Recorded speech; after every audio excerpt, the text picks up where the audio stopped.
The 18-year-old girl stood on the frozen Vermont highway, her pregnant belly straining against a thin coat as snow whipped around her trembling frame. Jack Turner's headlights caught her figure, a ghost in the blizzard. Thumb raised hope fading with each car that passed. His truck slowed, windshield wipers fighting the storm. One choice, one open door, would transform a broken clock repairman's quiet life into something neither of them could imagine. Stick around to see how a single act of kindness becomes a miracle, and drop a comment about where you're watching from. I love seeing how far these stories travel. The clock on Jack Turner's dashboard read 11:47 p.m. when he first saw her. December 23rd. The kind of Vermont night that made even locals question why anyone chose to live this far north. The thermometer had given up trying somewhere below -15, and the snow came sideways, angry and relentless, turning Route 108 into a tunnel of white static. Jack had been driving this road for 23 years, knew every curve and pothole like the lines on his weathered hands. Tonight, though, something made him slow down near the abandoned Texaco station, the one that had been closed since the recession hit. Maybe it was instinct. Maybe it was the way his daughter Emma had looked at him during dinner, asking why they never helped at the church drives anymore, why they kept to themselves so much since Mama died. The figure materialized from the snow like something from a nightmare or a prayer, depending on how you looked at it. A girl no barely more than a child herself, standing at the road's edge with her thumb out. Her coat, if you could call it that, was the kind of cheap polyester thing they sold at discount stores, meant for autumn. Maybe, certainly not for a night that could kill you in 20 minutes. But it was her belly that made Jack's foot find the brake pedal. Round and unmistakable beneath that useless coat. Pregnant. Jesus Christ, pregnant and hitchhiking in a blizzard.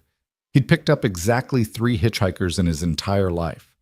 Once in college when he still believed the world was fundamentally good. Once on his honeymoon with Sarah when they'd given a ride to an old woman who turned out to be heading to her son's funeral.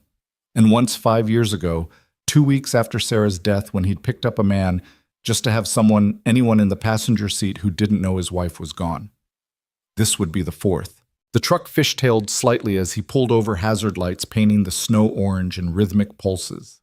Through the passenger window, he could see her more clearly now, dark hair plastered to her skull lips that had passed blue and gone toward purple. Her thumb still up, but her arm shaking so violently it looked like she was waving. Jack reached across and cranked the passenger door handle. The door swung open and winter invaded his cab like a living thing. "Get in," he said, having to raise his voice over the wind. She didn't move at first, just stared at him with eyes that had seen too much for someone her age. Brown eyes huge in her thin face, calculating risks and chances. "I'm not," she started, then stopped. "I can't pay you." "Didn't ask for money. Get in before you freeze to death." She climbed up into the cab with difficulty, her pregnant belly making the high step awkward. The door slammed shut and suddenly the world was quieter. Just the hum of the heater and the rhythmic thump of the wipers. "Thank you," she said, teeth chattering so hard the words came out broken. "Thank you." Jack cranked the heat higher, angling the vents toward her. In the dim light of the dashboard, he could see her better. 18, maybe 19. Pretty in that way that would become beautiful if life gave her half a chance. A small backpack at her feet, the kind kids took to school. Her hands, when she held them to the heating vent, were scraped raw. "How long were you out there?" 2 hours. Maybe 3. Jesus. Jack put the truck in gear, checking his mirrors, though nothing had moved on this road since he'd left town. "Were you heading here anywhere?" She paused. "South, somewhere warm." "Bus station's in Montpelier, closed till morning, but there's a Denny's nearby. They'll let you sit if you buy coffee." She nodded, still shivering. Her hand went to her belly, protective, unconscious. "How far along?" Jack asked, then immediately regretted it. Not his business. 7 months. Her voice was steadier now, the heat working its magic. 7.5. They drove in silence for a mile too. The snow kept coming heavier now. The kind of storm that would have people telling stories for years. Remember that Christmas when the Carlson's roof caved in. Remember when the power was out for 5 days. "What's your name?" Jack finally asked. "Sophie." She hesitated. "Sophie Reed." "Jack Turner. I repair clocks in Stowe Village."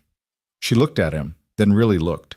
saw what everyone saw: a man in his 40s who'd aged 10 years in the last 3. Flannel shirt, work boots, hands that knew their way around tools, wedding ring still on his finger, though his wife was 2 years in the ground. Clocks? She repeated. That's specific. Grandfather clocks mainly. Antiques. Things that were built to last longer than the people who bought them. He glanced at her. You running from someone, boyfriend, parents. Sophie turned back to the window. Parents. They wanted me to, take care of it.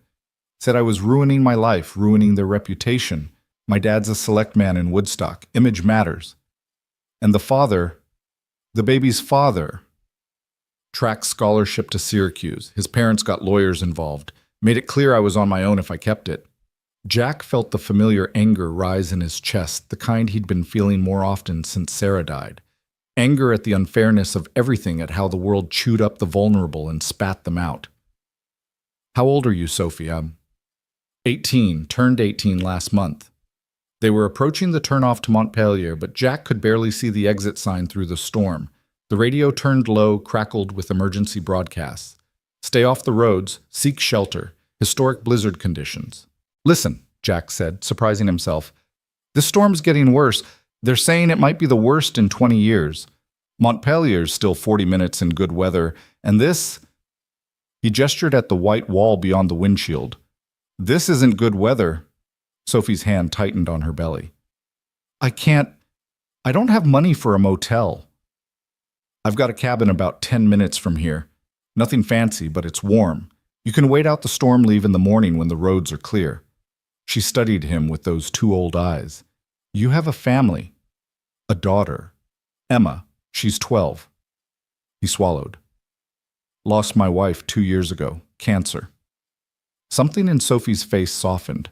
Maybe it was the mention of Emma, or maybe it was the way he said cancer, like the word itself was a wound. I don't want to impose. You'll freeze to death if you keep going tonight. That's not imposing, that's just sense. She was quiet for a long moment. Then, okay, just tonight. Jack took the next exit, a barely visible ramp that led to the back roads he knew by feel more than sight. The truck struggled through drifts that were already knee-high and growing. Twice they slid the back end floating dreamlike before the tires found purchase again. You're good at this, Sophie said, gripping the door handle. Lived here all my life. You learn to stay home. The cabin appeared suddenly in the headlights, a 2-story log structure with smoke still trickling from the chimney. The porch light was on. Emma always left it on when he worked late, said it was so he could find his way home. Though they both knew it was really so, she could pretend Mom might walk through the door. It's beautiful, Sophie said softly. It's home. They sat in the truck for a moment after he parked, engine ticking as it cooled. The snow had created a perfect silence, the kind that made you feel like the last people on Earth. Your daughter, will she mind? Emma doesn't mind anything that breaks routine. She's been after me to do something different for months. Jack opened his door. Come on, let's get you inside before you freeze. The walk to the front door was only 20 feet, but the wind tried to knock them sideways twice. Jack kept his hand on Sophie's elbow, steadying her. She moved carefully, protecting her belly feet, unsure on the icy walkway. The warmth inside hit them like a physical thing. Jack had left the wood stove burning, and the cabin smelled like cedar and coffee and the chocolate chip cookies Emma had made after school. Sophie stood in the doorway, dripping melting snow onto the mat, looking lost. Dad? Emma's voice came from upstairs. Is that you? Yeah, sweetheart, come down here a minute. Footsteps on the stairs, quick and light. Emma appeared in her pajamas, the ones with the penguin pattern she claimed she was too old for but still wore anyway. She stopped when she saw Sophie. Oh, hi. Emma, this is Sophie. She's going to wait out the storm here. Sophie, my daughter, Emma.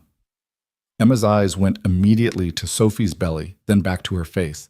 Jack could see his daughter's mind working, processing this unexpected change to their careful routine. Hi, Sophie said, her voice small. I'm sorry to intrude. Your dad was kind enough. Are you having a baby? Emma interrupted, then immediately blushed. Sorry, that was rude. Mom always said I had no filter. It's okay. Sophie managed a small smile. Yes, I'm having a baby. When? About 2 months. Is it a boy or girl? A girl? Emma's face lit up. I always wanted a sister. I mean, not that I just meant. She stopped, flustered. Emma, why don't you show Sophie the guest room? She needs to get warm and dry. It's not really a guest room, Emma said, leading Sophie toward the stairs. It's Mom's old craft room, but Dad put a bed in there last year when Grandma came to visit. She said the stairs were going to kill her, but I think she just wanted to snoop through Mom's things. Their voices faded as they climbed the stairs. Jack stood in his living room, dripping on his own floor, wondering what the hell he'd just done. The smart thing would have been to drive her to Montpelier, storm or no storm. Leave her at the Denny's with $20 for coffee and breakfast. Stay uninvolved. Stay safe in his bubble of grief and routine. But then he thought about Sarah, what she would have said. Sarah, who brought home stray cats and lonely grocery clerks for Thanksgiving and always said yes when someone needed help. He could almost hear her voice, Jack Turner, you did exactly right. Now go make that girl something to eat. She's skin and bones, and she's eating for two. By the time Jack had changed into dry clothes and heated up leftover stew, Emma and Sophie had returned to the kitchen. Sophie wore one of Sarah's old sweaters. Emma must have dug it out of the closet. It was huge on her, making her look even younger. I hope it's okay, Sophie said, plucking at the sweater. Emma said, It's fine. Jack set a bowl of stew in front of her. Eat. She ate like she hadn't seen food in days, which Jack realized might not be far from the truth. Emma sat across from her chin, propped on her hands, watching with the intensity she usually reserved for her science experiments. Don't stare, Jack said. I'm not staring. I'm observing. Sophie smiled a little at that. What are you observing, that? You're scared, Emma said matter-of-factly. But not of us. Of something else. Emma, it's okay, Sophie said. She looked at Emma directly. You're right.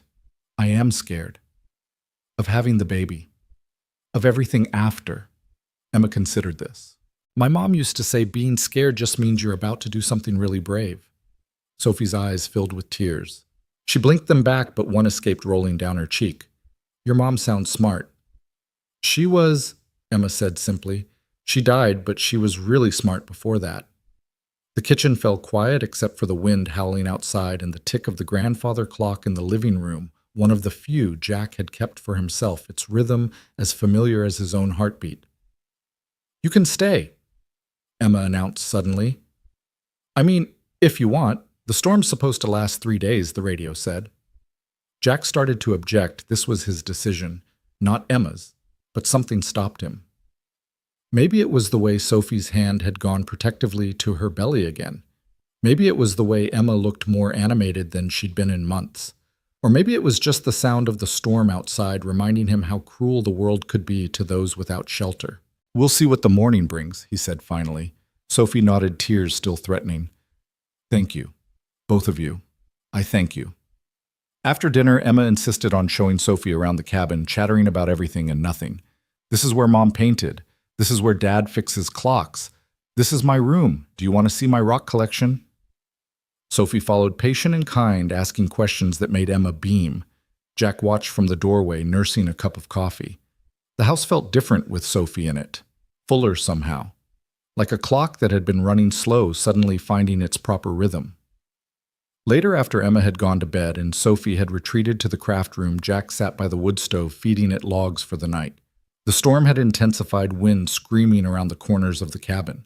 He thought about Sophie out there on the road, what would have happened if he'd driven past like everyone else. Thought about choices made in seconds that changed everything. A floorboard creaked. Sophie stood at the bottom of the stairs, one hand on her belly, the other clutching a notebook. Couldn't sleep. The baby's active at night. She kicks like she's trying to escape. Jack smiled slightly.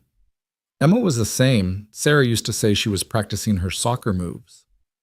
Sophie moved closer to the fire, sat carefully in Sarah's old rocking chair. Jack didn't tell her that no one had sat there in 2 years. I've been writing her letters, Sophie said, holding up the notebook. The baby, for when she's older. In case...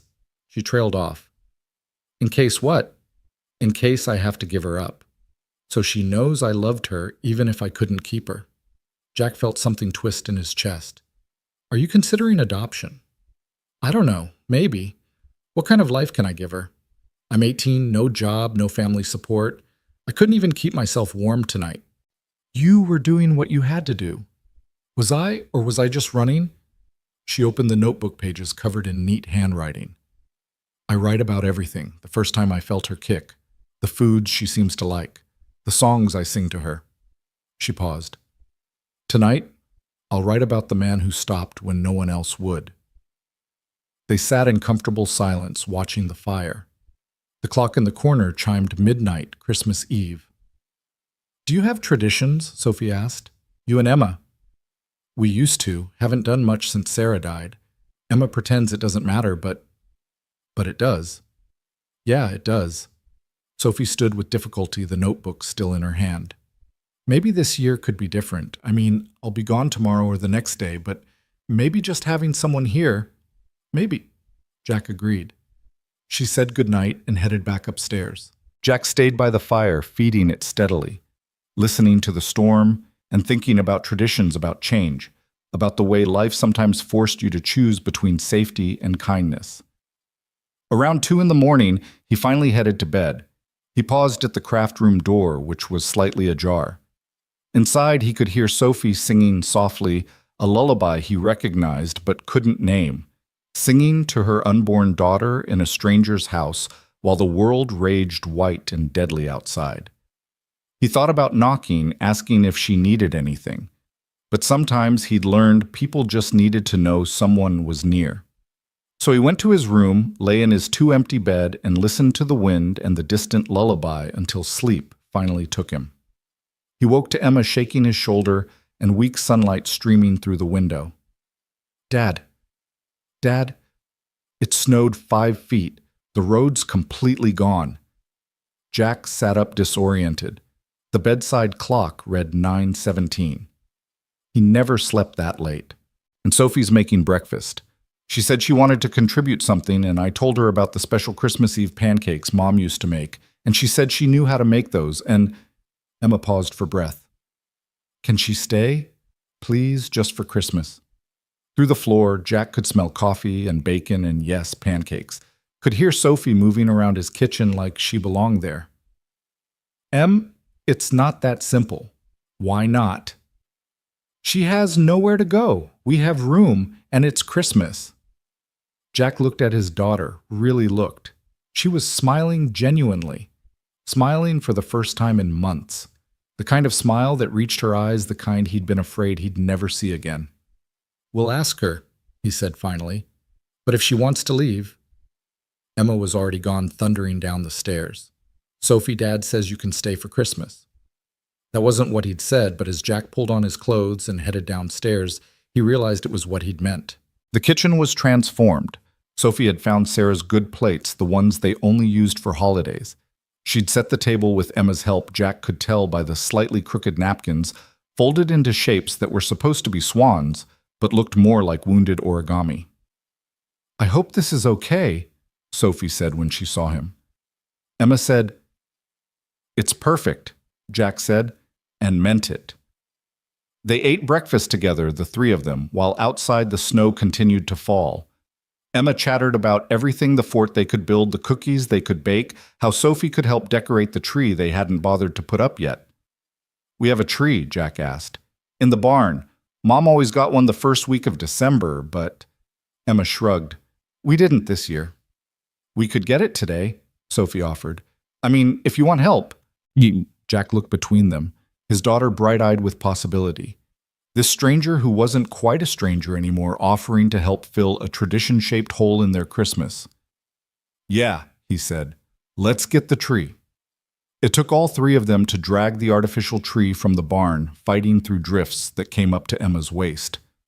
Sophie shouldn't have been lifting anything, but she insisted on helping carrying the lightest boxes of ornaments while Jack and Emma handled the tree itself. Inside, they set it up in the corner where it always went, where Sarah had always put it. The branches were tangled from a year in storage, and it took an hour to get them all spread properly. Sophie sat in the rocking chair sorting ornaments while her baby kicked and rolled. "This one's beautiful," she said, holding up a glass angel. "Mom made that," Emma said. "Our first Christmas. She said every tree needs an angel." The ornament caught the light, throwing tiny rainbows on the wall. Sophie handed it carefully to Emma, who climbed on a chair to place it on top. They decorated slowly, each ornament with its own story. The pickle from their trip to Germany, the tiny clock Jack had made for Sarah their first year together, the handprint ornaments from Emma's preschool years. "We should make one for this year," Emma said suddenly. "Mom always said every Christmas should add something to the tree." "What would we make?" Jack asked. Emma looked at Sophie. "Something for the baby, so when she sees it someday, she'll know she spent a Christmas with us." Sophie's eyes filled again. She'd been crying on and off all day, hormones, she said, but Jack suspected it was more than that. "I'd like that," she whispered. They spent the afternoon crafting Emma with construction paper and glitter, Jack whittling a small wooden star, Sophie knitting with yarn Emma had found in Sarah's supplies. The storm continued outside, but inside the cabin was warm and bright, filled with the kind of purposeful activity Jack had forgotten could exist. By evening, they had their ornaments. Emma's was a paper snowflake with Christmas 2014 written in glitter. Jack's star had Baby Reed's first Christmas carved carefully into the wood. Sophie had knitted a tiny booty no bigger than Jack's thumb. "It's perfect," Emma declared, hanging them all together on a middle branch. "Now the tree knows we're all here." That night after Emma had gone to bed, Jack and Sophie sat by the tree watching the lights twinkle. The storm had finally begun to ease, though the weather report said the roads wouldn't be clear for at least 2 more days. "I should leave when they open," Sophie said quietly. "You've been too kind already." "Where will you go?" "South, maybe North Carolina. I heard there's work there and it's warmer." "What kind of work?" "Anything, waitressing, retail." She touched her belly. "Until she comes." "And after?" Sophie didn't answer for a long time. "I don't know. That's the part I can't see past. The after." Jack thought about Sarah, about the plans they'd made that cancer had stolen, about the after they'd never gotten to have. "Sometimes you can't see past something until you're through it," he said. "Sometimes you just have to trust that there's something on the other side." "Is there on the other side of grief?" Jack looked at the tree, at the new ornaments hanging next to the old. "I'm starting to think there might be." They sat quietly watching the fire die to embers. Finally, Sophie stood to go to bed. She paused at the stairs. "Jack, why did you stop?" "Really?" He thought about it. "Because my wife would have. Because my daughter needed to see that we still help people. Because—" He paused. "Because something told me to." Sophie nodded, like that made perfect sense. "Good night, Jack. Merry Christmas." "Merry Christmas, Sophie." After she went upstairs, Jack stayed by the tree a while longer. He found himself talking to Sarah, something he hadn't done in months. "She needs help," he said to the empty room. "More than just a few nights' shelter. She's got nobody, Sarah. Nobody but that baby." The house creaked and settled around him, the familiar sounds that usually meant loneliness, but tonight felt like something else. Like approval, maybe. Like permission. Christmas morning arrived with brilliant sunshine on fresh snow, the kind of light that hurt your eyes but lifted your heart. Emma was up at dawn, bounding into Jack's room. "It's Christmas, and Sophie's still here, and it stopped snowing." Jack groaned and pulled a pillow over his head. "What time is it? Time for presents?" "We don't have any presents, Em. We didn't—" "Yes, we do. I made things. And Sophie made things. Come on." Downstairs, the tree was surrounded by small wrapped packages, Emma's handiwork, Jack could tell, with their too much tape and crooked bows. Sophie was already up, sitting in the rocking chair with a cup of tea. "Merry Christmas," she said, smiling.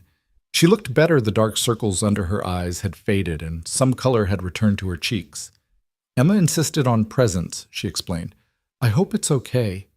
They opened gifts sitting on the floor like children. Emma had made everyone drawings. Sophie's was a picture of the 3 of them by the tree. Sophie had knitted scarves from Sarah's yarn, soft and warm and slightly uneven. Jack felt embarrassed that he had nothing to give until Emma said, "Dad, you gave us Christmas. That's your present." The day unfolded gently. They made too much food, played board games, took turns reading from Emma's favorite books. Sophie taught them card games her grandmother had shown her. Emma showed Sophie her rock collection, explaining each specimen in detail. As afternoon faded to evening, Jack found himself in the kitchen with Sophie, while Emma dozed on the couch, exhausted from the excitement. "The roads will be clear tomorrow," Sophie said. "The radio said the plows are out." "Yeah, I should go." "Where?" "I told you, south." Jack dried the dish in his hand, slowly thinking. "What if you didn't—" Sophie looked at him, startled. What if you stayed? Just until the baby comes. You need somewhere safe, somewhere warm. We have room." "Jack, you don't even know me." "I know you're 18 and alone. I know you're brave enough to keep a baby everyone told you to give up. I know you're kind to my daughter. I know you need help." He set down the dish. "Sarah would have offered without hesitation. I'm not as good as she was, but I'm trying." Sophie's hands went to her belly, protective as always. "What about when the baby comes? Babies cry.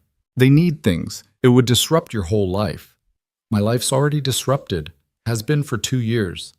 He looked toward the living room where Emma slept. "Maybe disruption isn't always bad. I can't pay rent. Don't want rent, but maybe you could help with Emma. After school when I'm working. She's been staying at the neighbor's, but she hates it." Sophie was crying again, silently, tears rolling down her cheeks. "Why are you doing this?" Jack thought about all the complicated reasons about grief and loneliness and the way the cabin had felt alive these past 2 days. But in the end, he said the simplest truth because it's right. Sophie wiped her eyes with her sleeve, Sarah's sleeve, really. "Can I think about it?" "Of course." That night, the 3 of them watched the stars come out clearer than they'd been in weeks. The snow sparkled in the moonlight, pristine and perfect. Emma, awake again, pointed out constellations she'd learned from her mother. "That's Orion," she said. "Mom said he was a hunter, but I think he looks more like he's dancing." "Everything looks like dancing to you," Jack said, ruffling her hair. "Sophie, do you know any constellations?" Emma asked. "Just one. The North Star. My grandmother said if you're ever lost, find the North Star and you can find your way home." "But what if you don't have a home?" Emma asked with the innocent directness of children. Sophie looked at Jack, then at Emma.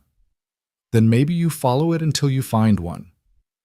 The next morning, Jack woke early and made coffee, expecting to find Sophie packed and ready to leave. Instead, he found her in the rocking chair writing in her notebook. "Morning," she said without looking up. "Morning. Writing to the baby. Actually," she closed the notebook. "Writing to you, a list of things I can do to help, if the offer's still open." Jack sat down across from her. "It's open." "Then yes, I'll stay until I figure out what comes next." Emma, who had apparently been listening from the stairs, let out a whoop and came running. "Really? You're staying?" "For a while?" Sophie said carefully. "If that's okay." "It's more than okay. We can fix up the craft room better, and I can help with the baby when she comes, and—" Emma stopped suddenly. "Wait, what's the baby's name?" Sophie looked down at her belly. "Grace? Her name is Grace." "Grace?" Emma repeated. "I like it. It sounds like something good is about to happen." Jack met Sophie's eyes over Emma's head. Something in her face had shifted, opened, like she was allowing herself for the first time in months to hope. "Yeah," Sophie said softly. "Something good." Outside, the snowplow rumbled past, clearing the road, opening the way to anywhere Sophie might have gone. But inside the cabin, with morning light streaming through the windows and Emma chattering about all the things they could do together, Sophie stayed. She picked up her knitting, a tiny sweater for Grace, and began another row, her fingers steady and sure. Jack watched them, his daughter and this young woman who'd appeared out of the storm, and felt something he hadn't felt in 2 years. Not happiness exactly, not yet, but the possibility of it. The promise that life, despite all evidence to the contrary, could still surprise you with unexpected gifts.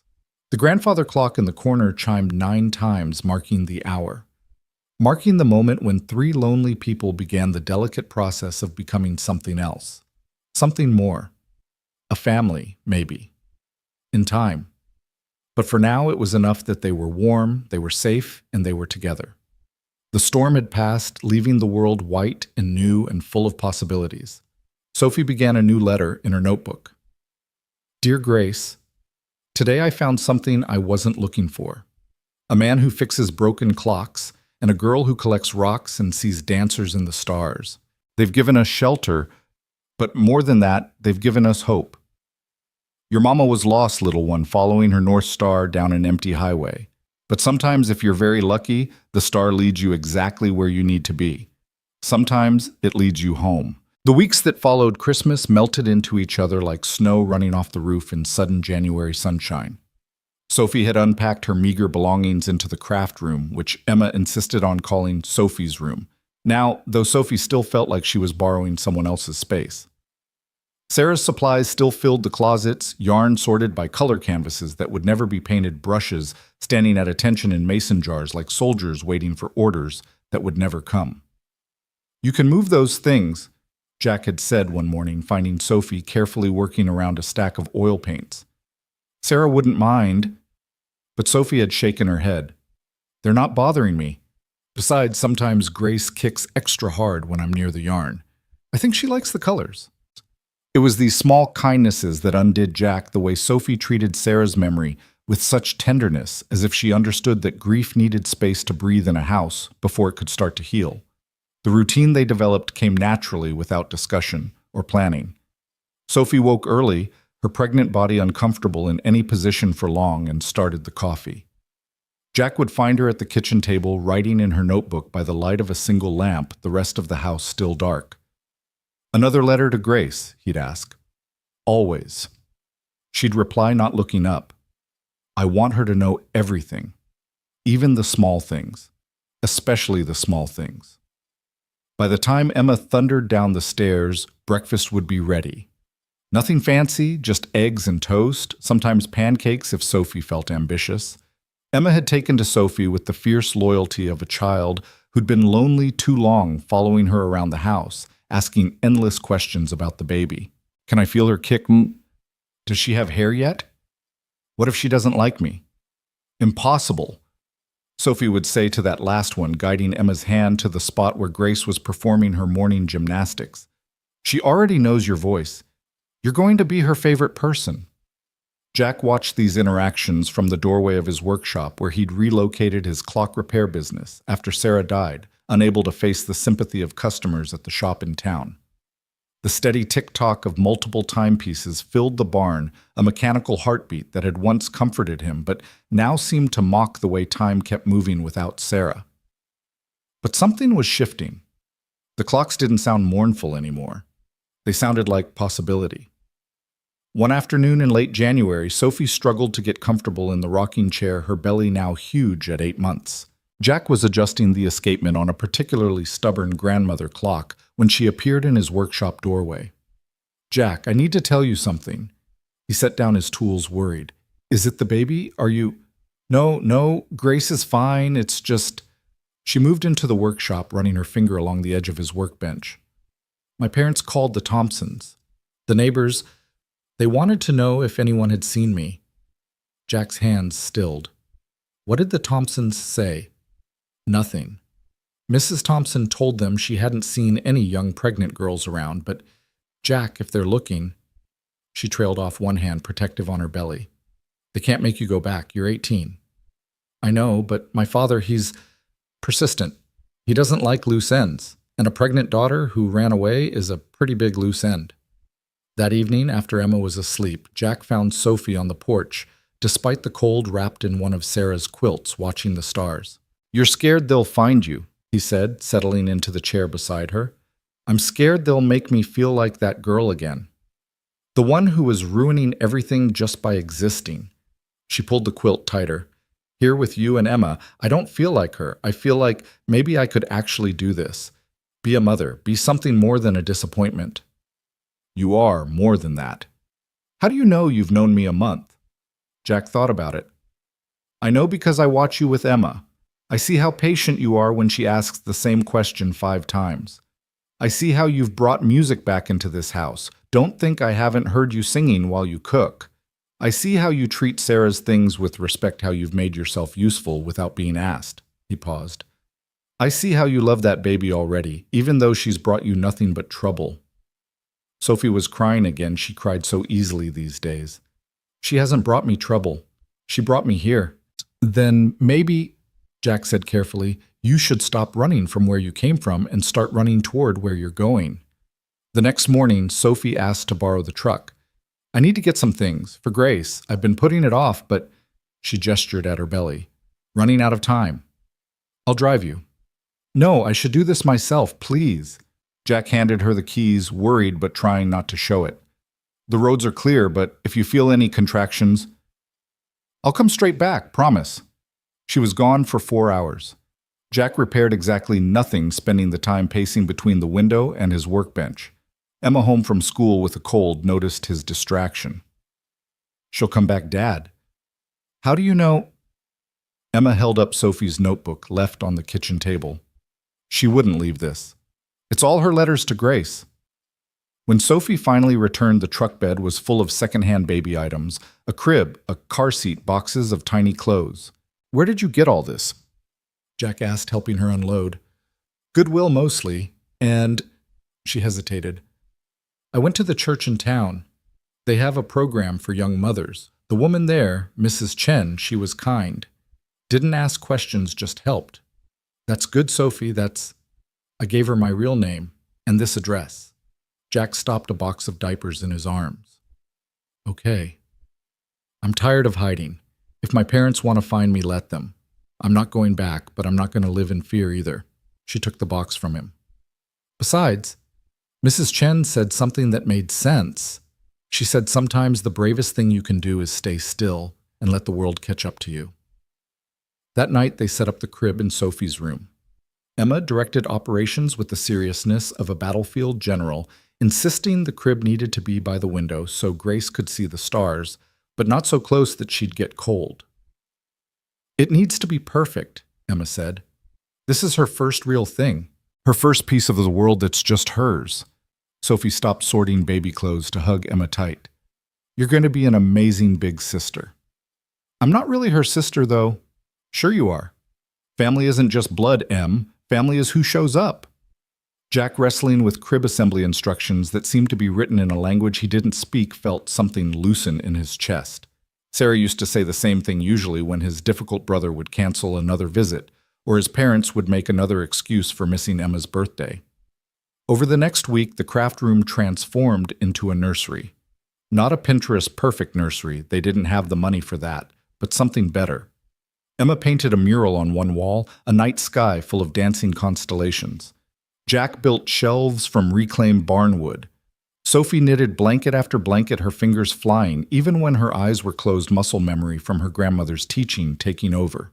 It's perfect, Sophie said one evening, standing in the doorway surveying their work. She's going to have a perfect room. She's going to have more than that, Jack said quietly. February arrived with a fresh snowstorm, not as fierce as the one that had brought Sophie to them, but steady and relentless. Sophie was uncomfortable now, barely sleeping, walking the house at all hours like a restless spirit. I can't get comfortable, she complained one morning, tears of frustration in her eyes. Everything hurts, and I can't breathe, and I'm so tired, but I can't sleep, and… Come here, Jack said, guiding her to the couch. He disappeared into his bedroom and came back with a pregnancy pillow still in its packaging. Sophie stared at it. Where did you get this? I ordered it online. Emma helped me pick it out. We thought, well, you needed it. She clutched the pillow like a lifeline. Thank you. God, thank you. That afternoon, while Sophie napped successfully for the first time in weeks, the doorbell rang. Jack opened it to find a well-dressed couple in their 50s, the kind of people who looked like they'd never had a hair out of place in their lives. Mr. Turner, the man said, I'm William Reed. This is my wife, Patricia. I believe our daughter is staying with you. Jack's first instinct was to lie to protect Sophie from these people who'd driven her into a blizzard rather than accept their grandchild. But then he thought about what Sophie had said about not hiding anymore. She is. Would you like to come in? They sat stiffly in his living room, looking around with barely concealed judgment. Jack could see them cataloging everything, the worn furniture, the clock parts scattered on the coffee table, Emma's homework spread across the floor. We've come to take Sophia home, Patricia Reed said. She's clearly had some kind of breakdown, but we've found a nice facility. I'm not going anywhere. Sophie stood on the stairs, one hand on her belly, the other gripping the banister. She'd changed into one of her better outfits, Jack noticed, as if she'd heard her parents arrive and prepared for battle. Sophia, be reasonable, William Reed said. You're living with strangers. I'm living with friends, people who took me in when you threw me out. We didn't throw you out. We gave you a choice. Between my child and my family, that's not a choice, that's cruelty. Patricia's composure cracked slightly. We're trying to protect you. You're 18 years old. You have no idea what you're sacrificing.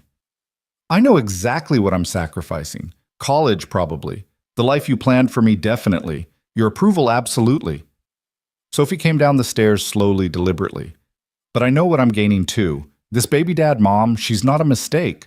She's not a problem to be solved. She's my daughter. And how do you propose to raise her? William's voice was cold. With no education, no money, no support. She has support, Jack said quietly. She has us. Both Reeds turned to look at him as if they'd forgotten he was there. And you are, Patricia's tone could have frozen water. I'm the man who found your daughter half frozen on the side of the road on Christmas Eve. I'm the one who's watched her work herself to exhaustion, trying to prepare for this baby with no help from the people who should love her most. I'm someone who actually gives a damn what happens to her. How dare you, How dare you? Jack stood, anger flooding through him. How dare you come here after abandoning her and act like you have any right to decide what's best for her? Emma chose that moment to come home from school, bursting through the door with her usual enthusiasm. She stopped dead when she saw the room full of tense adults. Sophie, are you okay? Sophie held out her hand and Emma went to her, immediately glaring at the strangers with suspicion. These are my parents. Emma's eyes widened. The ones who... She stopped, but her meaning was clear. Yes, Sophie said simply. Emma stepped slightly in front of Sophie, protective, despite being half her size. You should leave. You make Sophie cry. Emma, Jack warned, but he was proud of her. William Reed stood. We'll contest this. If you're living here, we'll make sure the authorities know exactly what kind of situation our daughter has gotten herself into. What kind of situation is that? Sophie asked. A safe home. People who care about me, a warm place for my daughter to be born. Go ahead, Dad. Call whoever you want. Tell them your pregnant teenage daughter found a better family than the one she was born into. The words hung in the air like a challenge.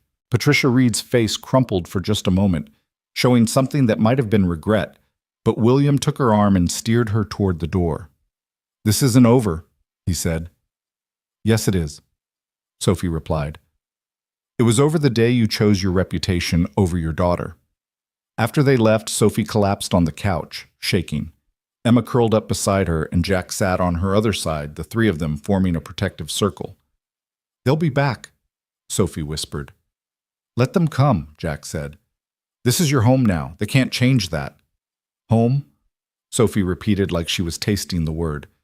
I'm going to put that in tonight's letter to Grace, the day I stood up to her grandparents in our home. That night, as February wind rattled the windows, Jack found himself in his workshop, unable to focus. The confrontation with the Reeds had shaken something loose in him, made him realize how much Sophie and the coming baby had become part of their lives. He picked up a piece of cherry wood he'd been saving for something special, not knowing what. Now he knew. He began to carve, letting his hands find the shape hidden in the grain, a tiny bird wing spread ready to fly. Inside the house, he could hear Sophie and Emma in the kitchen making cookies and singing along to the radio. Normal sounds, family sounds, the kind of sounds he'd thought were gone forever when Sarah died. His phone rang. Mrs. Chen from the church. Mr. Turner, I wanted to let you know that someone was asking about Sophie today. Her parents, I think. I didn't tell them anything, but I thought you should know they're not giving up. Thank you for the warning. How is she, Sophie? She's good, strong, ready, I think. That's good to hear. And Mr. Turner, what you're doing for that girl, Sarah would be proud. Jack's throat tightened. Mrs. Chen had known Sarah, of course. Everyone in town had known Sarah. I hope so. I know so. Sometimes angels send us exactly who we need exactly when we need them. After he hung up, Jack stood in his workshop surrounded by ticking clocks, each keeping its own time, none of them synchronized. He thought about time about Sarah, about Sophie appearing out of a blizzard like some kind of Christmas miracle. Maybe Mrs. Chen was right. Maybe Sarah had sent Sophie to them knowing they needed each other. He went back to his carving, working until his fingers cramped until the little bird was perfect. Tomorrow he'd start on a mobile for Grace's crib. Birds in flight reaching for sky they'd never touch but always trying anyway. Like all of them, really, reaching for something better, something more, something that looked like hope. A week later, Sophie's water broke at 3 a.m. Jack heard her cry out and was at her door in seconds, Emma right behind him. It's time! Sophie gasped, gripping the doorframe. Oh God, it's really time! The hospital was 40 minutes away on good roads. Jack looked outside at the fresh snow falling, not a blizzard, but enough to make things dangerous. We need to go now, he said. Emma, get dressed. Warm clothes. I'm coming. We're family, Jack said firmly. We stick together. The drive was treacherous. Sophie moaning in the back seat with Emma holding her hand, whispering encouragement she'd probably learned from movies. Breathe, Sophie. Remember to breathe. I am breathing. Breathe better. Despite everything, Sophie laughed, then immediately cried out as another contraction hit. How far apart? Jack asked, taking a turn too fast, feeling the truck slide before catching. 5 minutes. Maybe 4. He pressed harder on the accelerator. The snow seemed to be falling faster, or maybe that was just his imagination. In the rearview mirror, he could see Sophie's face contorted with pain and determination. You're doing great, he said. We're almost there. Jack, Sophie's voice was small, scared. What if something goes wrong? Nothing's going wrong. You're strong. Grace is strong, and we're going to be there soon. But what if... Then we'll handle it, together. That's what we do now, right? We handle things together. Emma squeezed Sophie's hand harder. Dad's right. We're together, all of us. Even Grace. She's just trying to come out to be with us. They made it to the hospital with minutes to spare. Sophie was fully dilated, ready to push, barely making it to a delivery room before Grace decided she'd waited long enough. I want them with me, Sophie gasped to the nurse. They're my family. The nurse looked at Jack, probably assuming he was the father, then at Emma. The girl should wait outside. Please, Sophie begged. Please, I need them both. The nurse relented, maybe seeing something in Sophie's eyes that said this wasn't a normal situation, that normal rules didn't apply here. What followed was 2 hours of the most intense experience of Jack's life since Sarah's death. Sophie was fierce, fighting through each contraction with a determination that reminded him of Sarah bringing Emma into the world. Emma stood by Sophie's head, stroking her hair, whispering a constant stream of encouragement. You're so strong, Sophie. You're doing so good. Grace is almost here. She's almost here. Jack held Sophie's other hand, letting her squeeze hard enough to bruise, not caring about anything except being present, being steady, being what she needed. I can't, Sophie sobbed at one point. I can't do this. You can, Jack said firmly. You are doing it. You're almost there. One more push, the doctor said. One more big push. Sophie bore down with everything she had left, a scream tearing from her throat that was pure power, pure determination, pure love.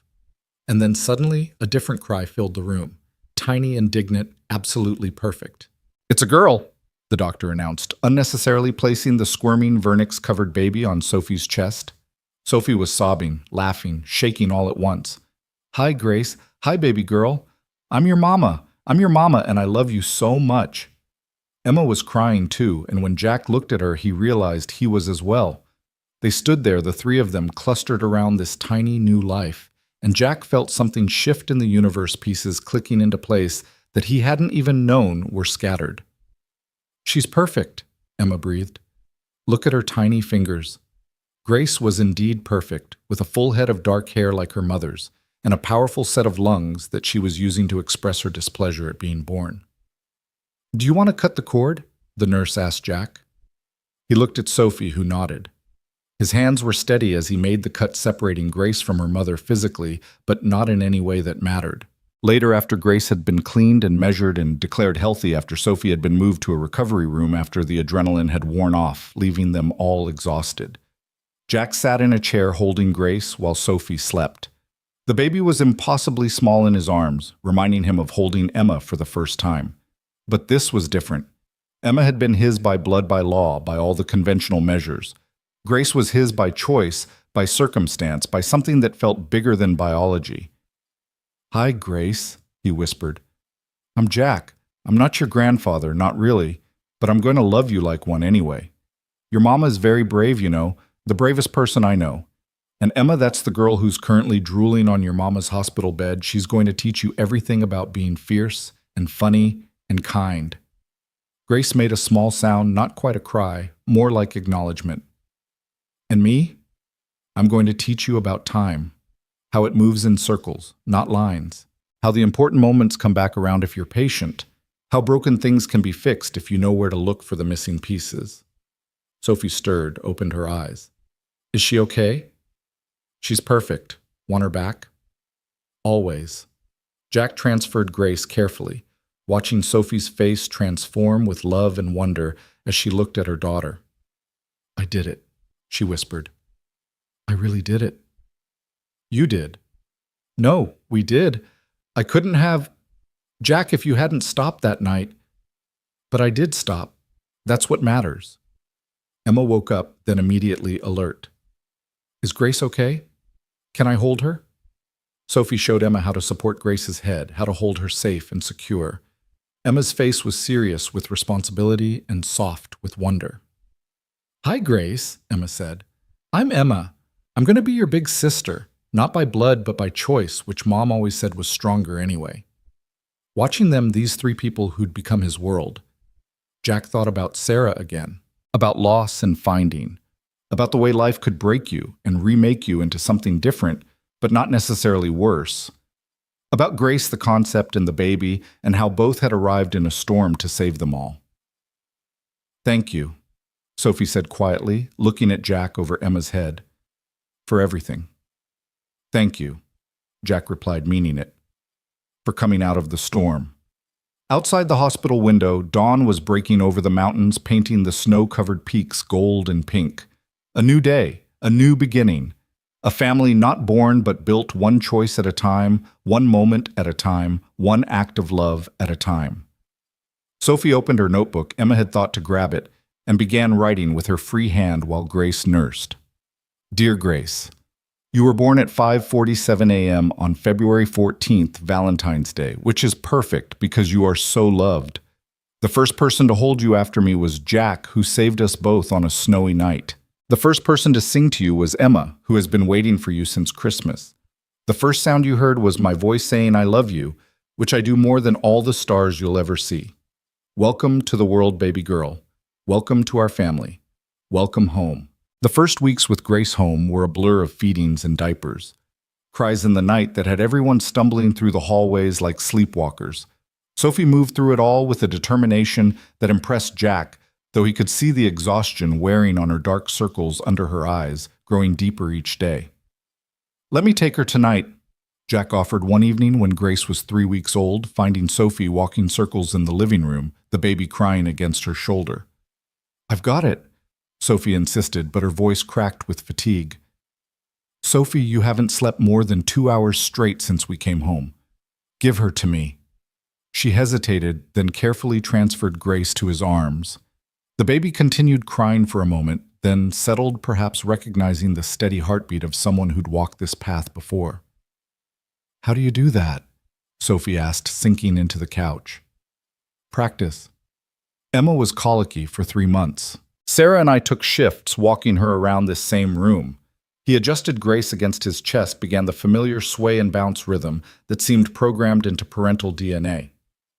Go sleep. That's an order. Sophie didn't argue further, dragging herself upstairs. Jack walked Grace around the living room, past the grandfather clock that chimed midnight, past the window where snow was falling again, lighter now as March approached. The baby's cries gradually softened to whimpers, then to small snuffling sounds against his flannel shirt. That's it, little one, he murmured. You're safe, you're loved, you're home. Emma appeared on the stairs in her penguin pajamas, rubbing her eyes. Is Grace okay?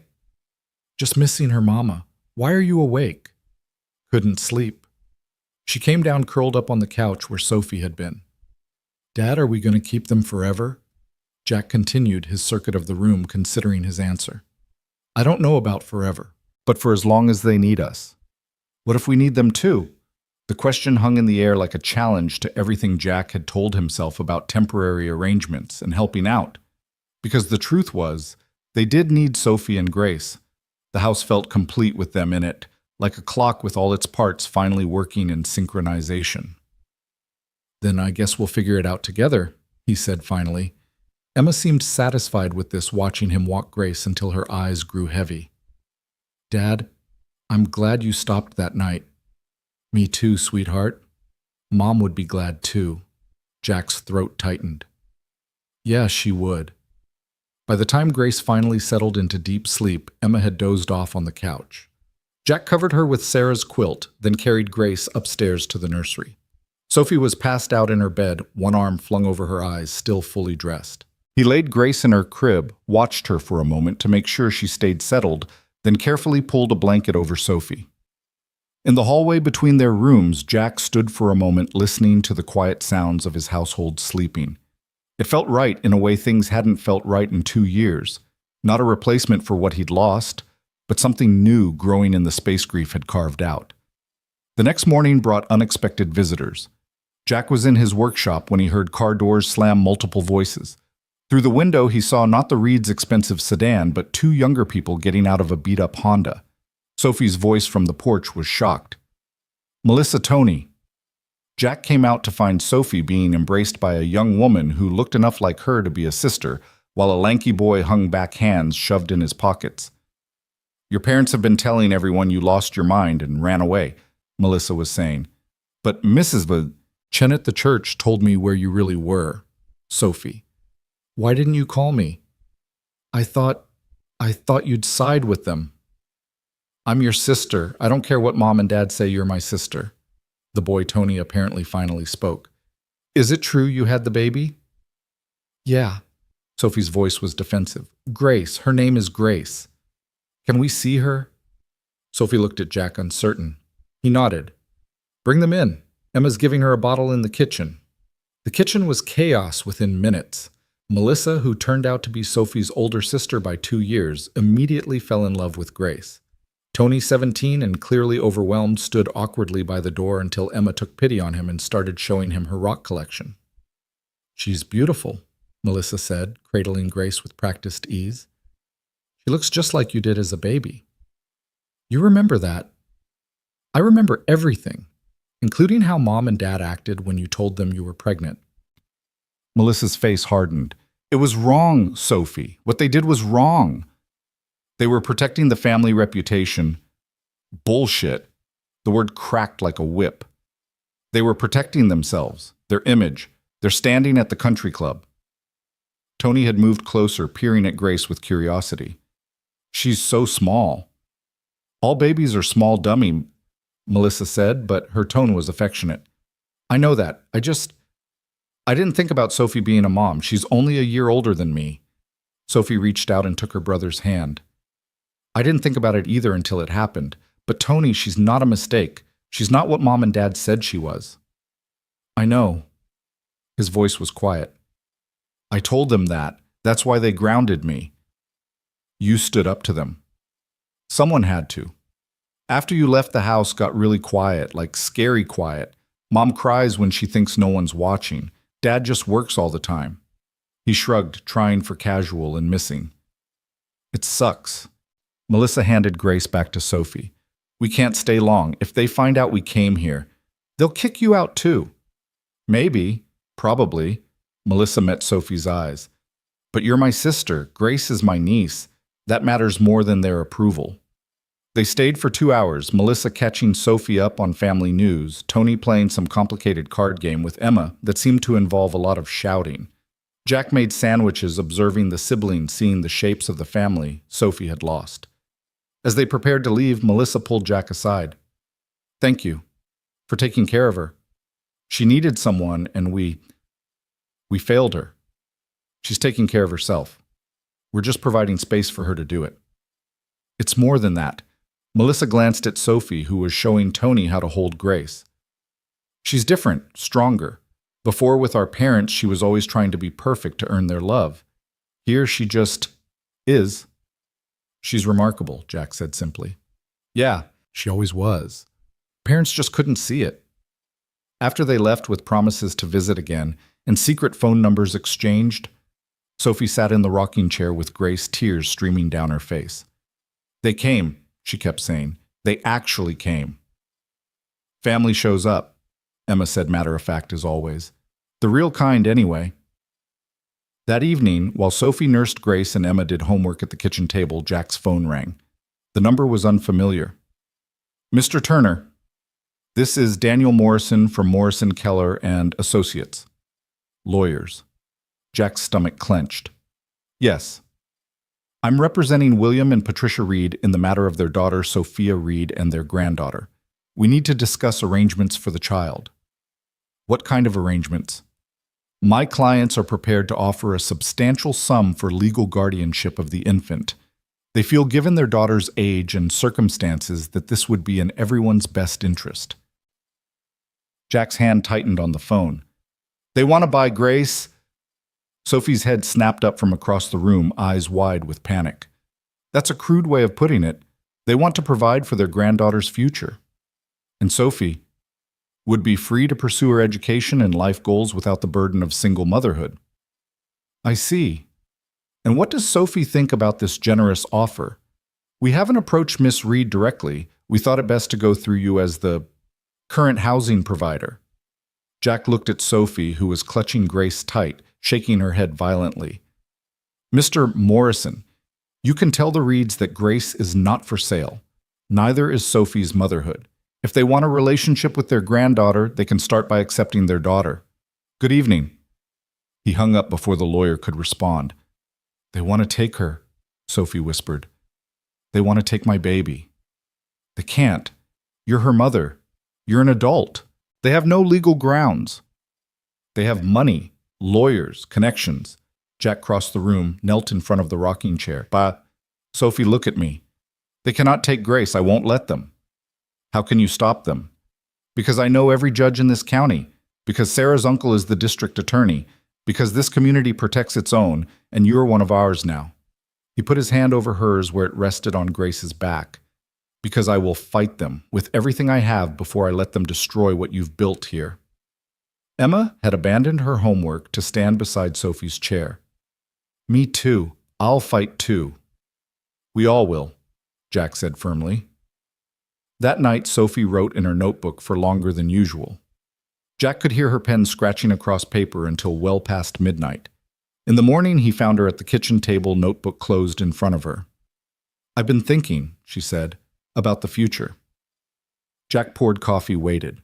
I can't live here forever. It's not fair to you and Emma. Sophie, let me finish. I need to go to school, get a degree, build something stable for Grace. But she looked up at him. I don't want to leave. This place, you and Emma, you're the only real family Grace and I have now. So don't leave. It's not that simple. Why not?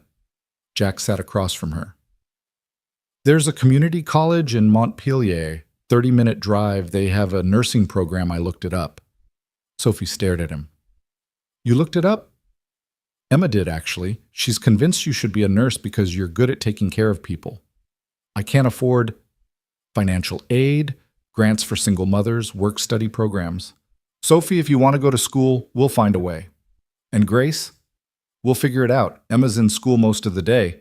I work from home. Mrs. Thompson next door used to run a daycare, might be willing to watch Grace a few hours a day. He leaned forward. Stop looking for reasons it won't work and start looking for ways it will. Sophie's eyes filled with tears. Why are you doing this, really? Jack thought about it, about the real answer beneath all the practical reasons. Because you belong here. Both of you. Because Emma needs you, and maybe I do too. Because Sarah would have loved you and would have already had your whole life planned out, probably with color-coded schedules and labeled folders. Sophie laughed through her tears. I found some of those folders. She was very organized.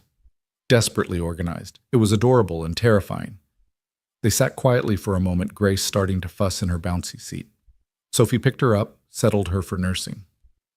If I stayed, Sophie said carefully, it would change things, make them more permanent. People would talk. People already talk. Let them. Your in-laws. Love Emma and want her happy. She's happier than she's been since Sarah died. And you. Jack considered lying, keeping things safe and undefined.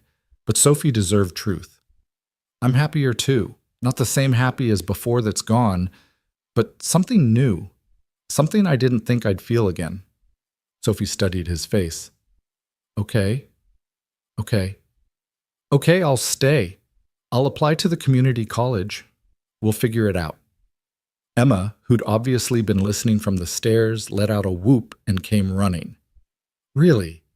You're really staying? Really? Sophie confirmed, laughing as Emma threw her arms around her, careful of Grace. This is the best day ever. We need to celebrate. Dad, can we make a cake? It's 7 a.m. So cake for breakfast. And somehow that's what they did. Made a lopsided chocolate cake at 7 a.m, ate it with milk while Grace watched from her bouncy seat with serious dark eyes. Emma got frosting on her nose. Sophie laughed until she couldn't breathe, and Jack felt something shift and settle in his chest like a clock finally finding its rhythm after being broken. 3 days later, the Reeds showed up again. This time, Jack was ready. William Reed stood on the porch with his lawyer Patricia behind them, looking pale and drawn.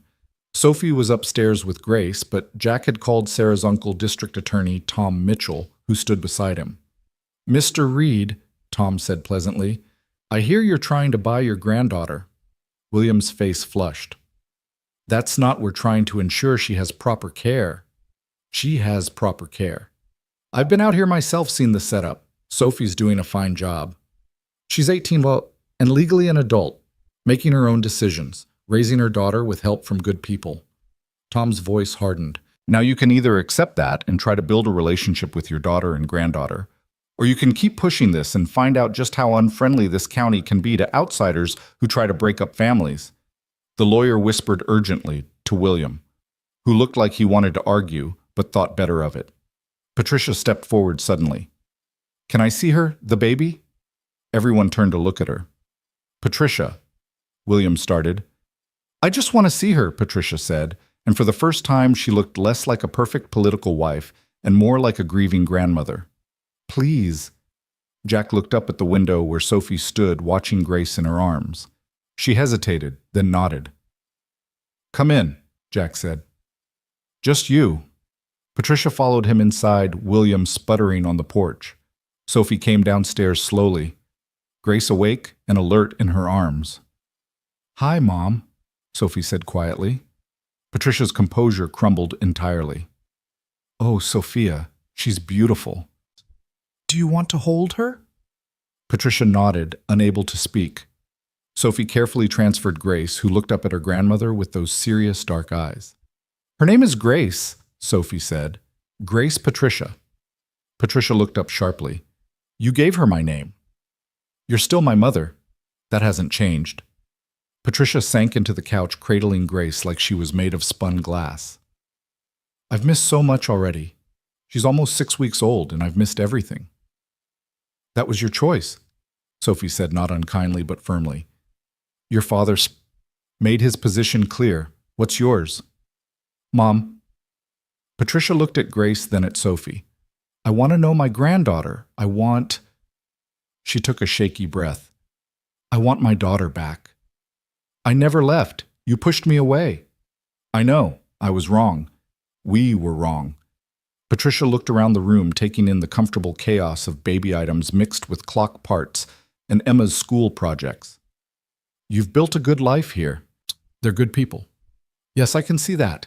Patricia stood reluctantly, handing Grace back. Your father won't apologize. His pride won't let him, but I will. I'm sorry, Sophia. I'm so sorry. Sophie started crying, which made Grace start crying, which made Patricia start crying. Emma, who'd been hiding in the kitchen, came out with a box of tissues. Everybody's always crying since Grace came, she announced. Happy tears, sad tears, tired tears, so many tears. Patricia laughed shakily. You must be Emma. Yes, ma'am. Sophie's teaching me to knit. Want to see? And somehow Patricia Reed ended up sitting in Sarah's kitchen, admiring Emma's lumpy first attempt at a scarf, while Sophie made tea and Grace dozed in her bouncy seat. Jack and Tom dealt with William and the lawyer, sending them away with clear warnings about harassment and legal consequences. Patricia stayed for 2 hours. Before she left, she pressed an envelope into Sophie's hand. It's not much. Your father controls most of the money, but I've been saving. For you. For her. Sophie tried to give it back, but Patricia refused. Please, let me do something. Let me be something to her, even if it's just the grandmother who sends birthday cards and Christmas presents. You could be more than that. Your father doesn't have to know. I won't tell him if you visit. Emma won't either, will you, Em? Emma made a zipping motion across her lips. Patricia hugged Sophie carefully, as if afraid she might break. I'll come back. When I can. I promise. After she left, Sophie opened the envelope. Inside was $3,000 in cash and a note. For her future. All my love, Mom. Sophie showed it to Jack, who whistled low. That's not nothing. It's her whole savings. She must have been hiding this for months. Sophie fingered the bills. College fund, I guess. Good start to one. That night, as spring rain replaced winter snow beating gently on the roof, Jack found Sophie in Grace's nursery, rocking her daughter and humming softly. You okay? Yeah, just thinking. She looked up at him. My mom looked old today. Older than 2 months should have made her. Regret ages people. Do you think she meant it about coming back? I think she meant it in the moment. Whether she follows through, Jack shrugged. That's up to her. I used to dream about them accepting Grace, accepting me. Now I realize I don't need their acceptance. I have this. She gestured to the room, the house beyond it. I have everything I need. Sophie, I know what you're going to say, that this is temporary, that I need to build my own life. But Jack, what if this is my life? What if this is what I'm building? Jack didn't have an answer for that. Or maybe he did, but wasn't ready to voice it. The shape of it sat between them unspoken, but understood. Over the next week, spring arrived, properly melting the last stubborn snow and coaxing green from the dormant earth. Sophie applied to the community college nursing program for fall admission. Emma taught Grace to smile, spending hours making faces until the baby's mouth curved in unmistakable joy. Jack fixed clocks and watched his makeshift family flourish, feeling like he was coming back to life, along with the garden Sophie had started in the backyard. Patricia visited twice more always when William was traveling for business. She brought baby clothes and toys, held Grace for hours, and slowly, carefully rebuilt a bridge to her daughter. The second visit, she brought Melissa, and the sisters spent the afternoon in the garden while Patricia and Emma baked cookies. This is weird, Emma said carefully, measuring flour. Good, weird, but weird. Most good things are weird at first, Patricia replied, showing Emma how to cream butter and sugar properly. Tony came on his own once, driving his battered Honda, looking older than his 17 years. He held Grace awkwardly, but with determination, letting her grab his finger with her tiny fist. She's strong, he said, surprised. Like her mama, Sophie replied. Sophie, I'm sorry. About Mom and Dad. About not standing up for you sooner. You were 16. What could you have done? Something, anything, more than I did. Sophie hugged her brother carefully, Grace between them. You're here now. That's what matters. By May, Grace was sleeping through the night mostly. Sophie had been accepted to the nursing program with a partial scholarship. Emma had won the school science fair with a project about clock mechanisms that Jack had helped her build. Life had developed a rhythm, a pattern, a comfortable predictability that Jack had thought was gone forever, which is why he should have known something would disrupt it. The disruption came in the form of a man standing on their porch on a Tuesday evening, young and athletic with the kind of good looks that belonged on college recruitment posters. "Can I help you?" Jack asked, not opening the screen door. "I'm looking for Sophie. Sophie Reed. And you are Ryan Chen. I'm Grace's father." Jack felt the world tilt slightly. Through the house, he could hear Sophie laughing at something Emma had said, the sound of Grace babbling in her high chair. "She doesn't want to see you." "You don't know that. You haven't asked her."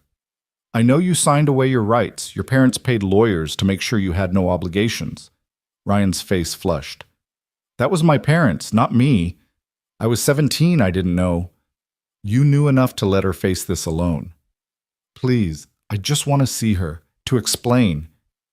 Jack wanted to send him away to protect the peace they'd built, but it wasn't his choice to make. "Wait here."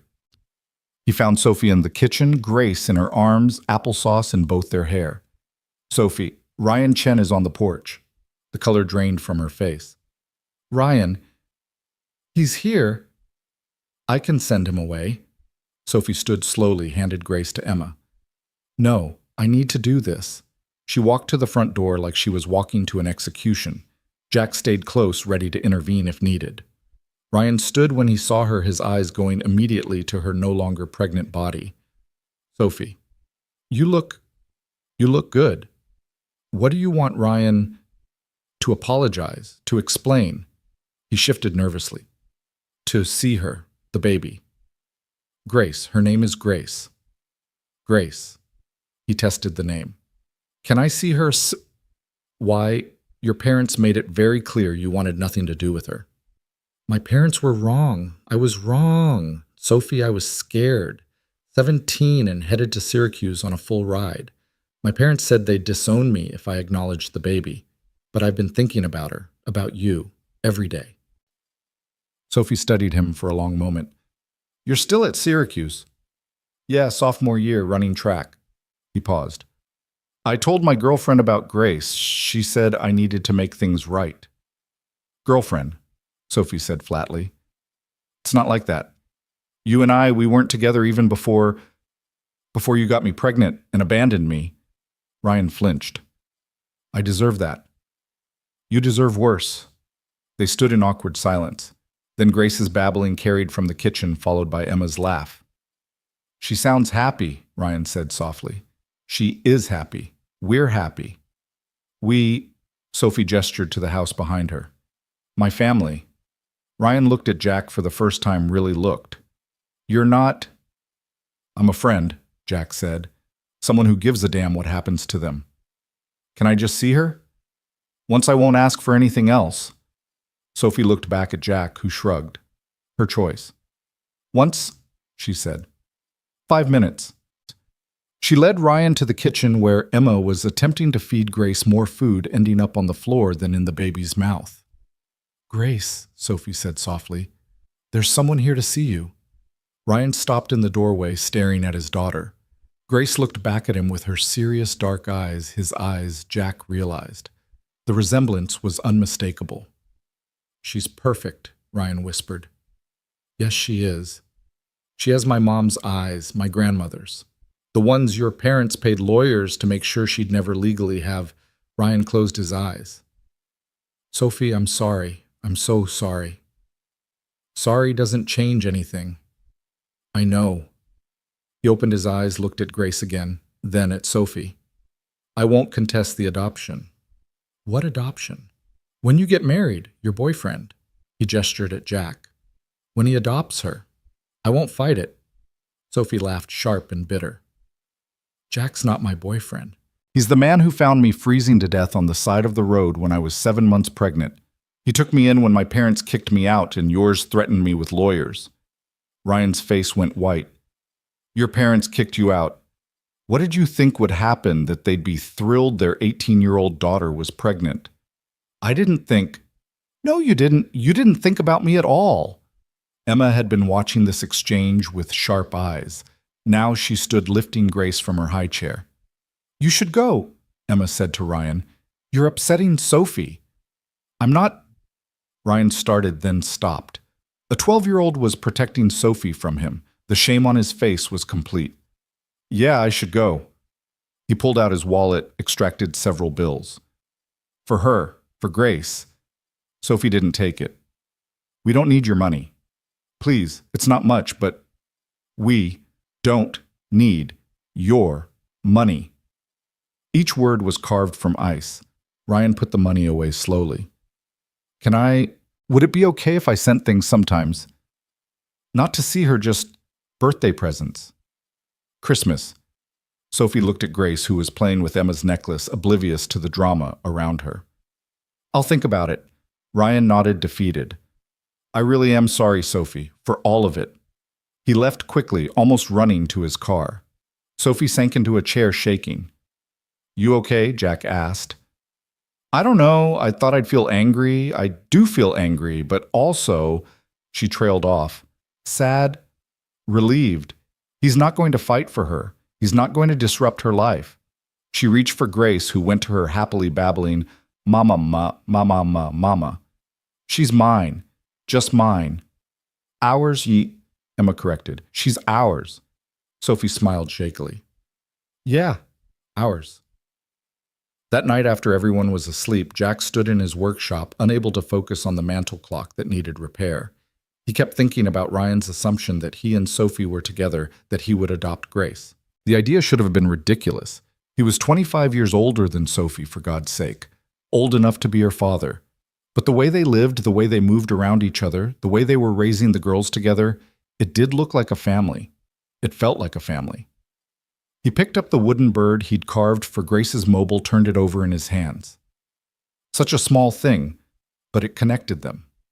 All the small things did. The way Sophie knew how he took his coffee. The way he knew she wrote in her notebook when she couldn't sleep. The way Emma looked to both of them for permission comfort answers. The way Grace lit up when any of them entered a room.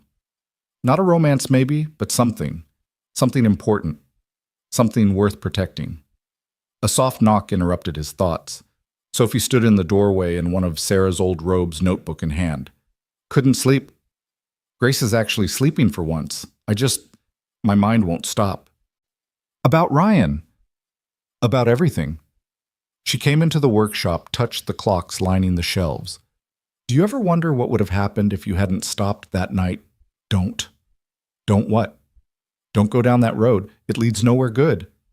But you're here. Grace is here. That's what matters. Sophie picked up one of his tools, a tiny screwdriver.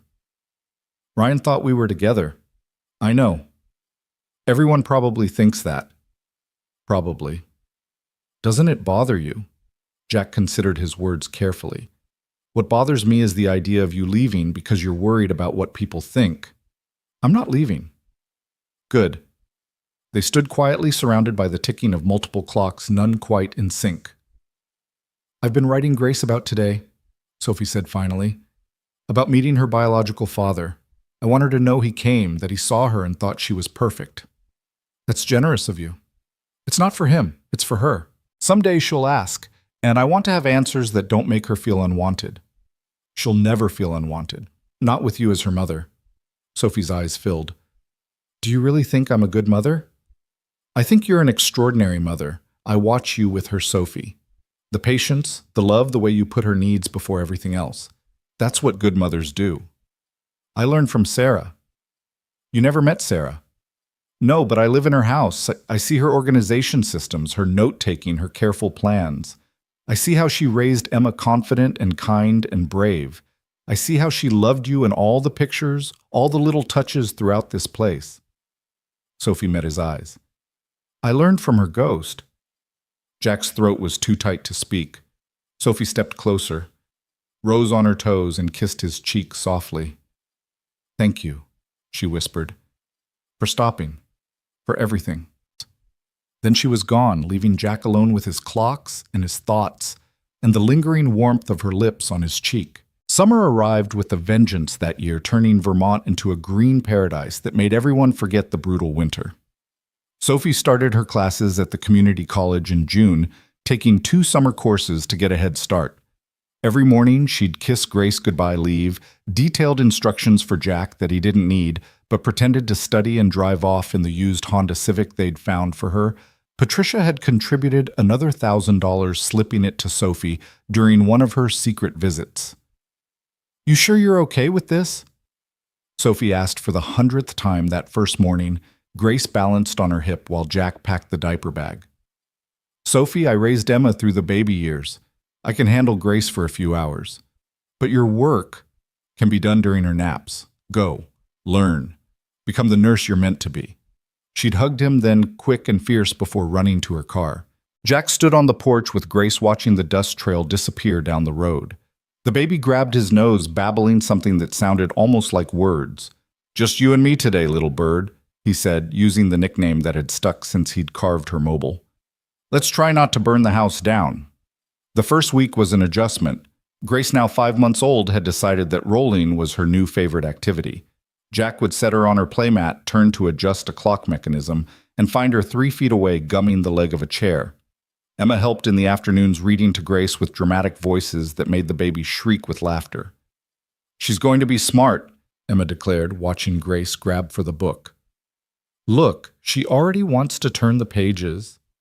She wants to eat the pages." Same difference.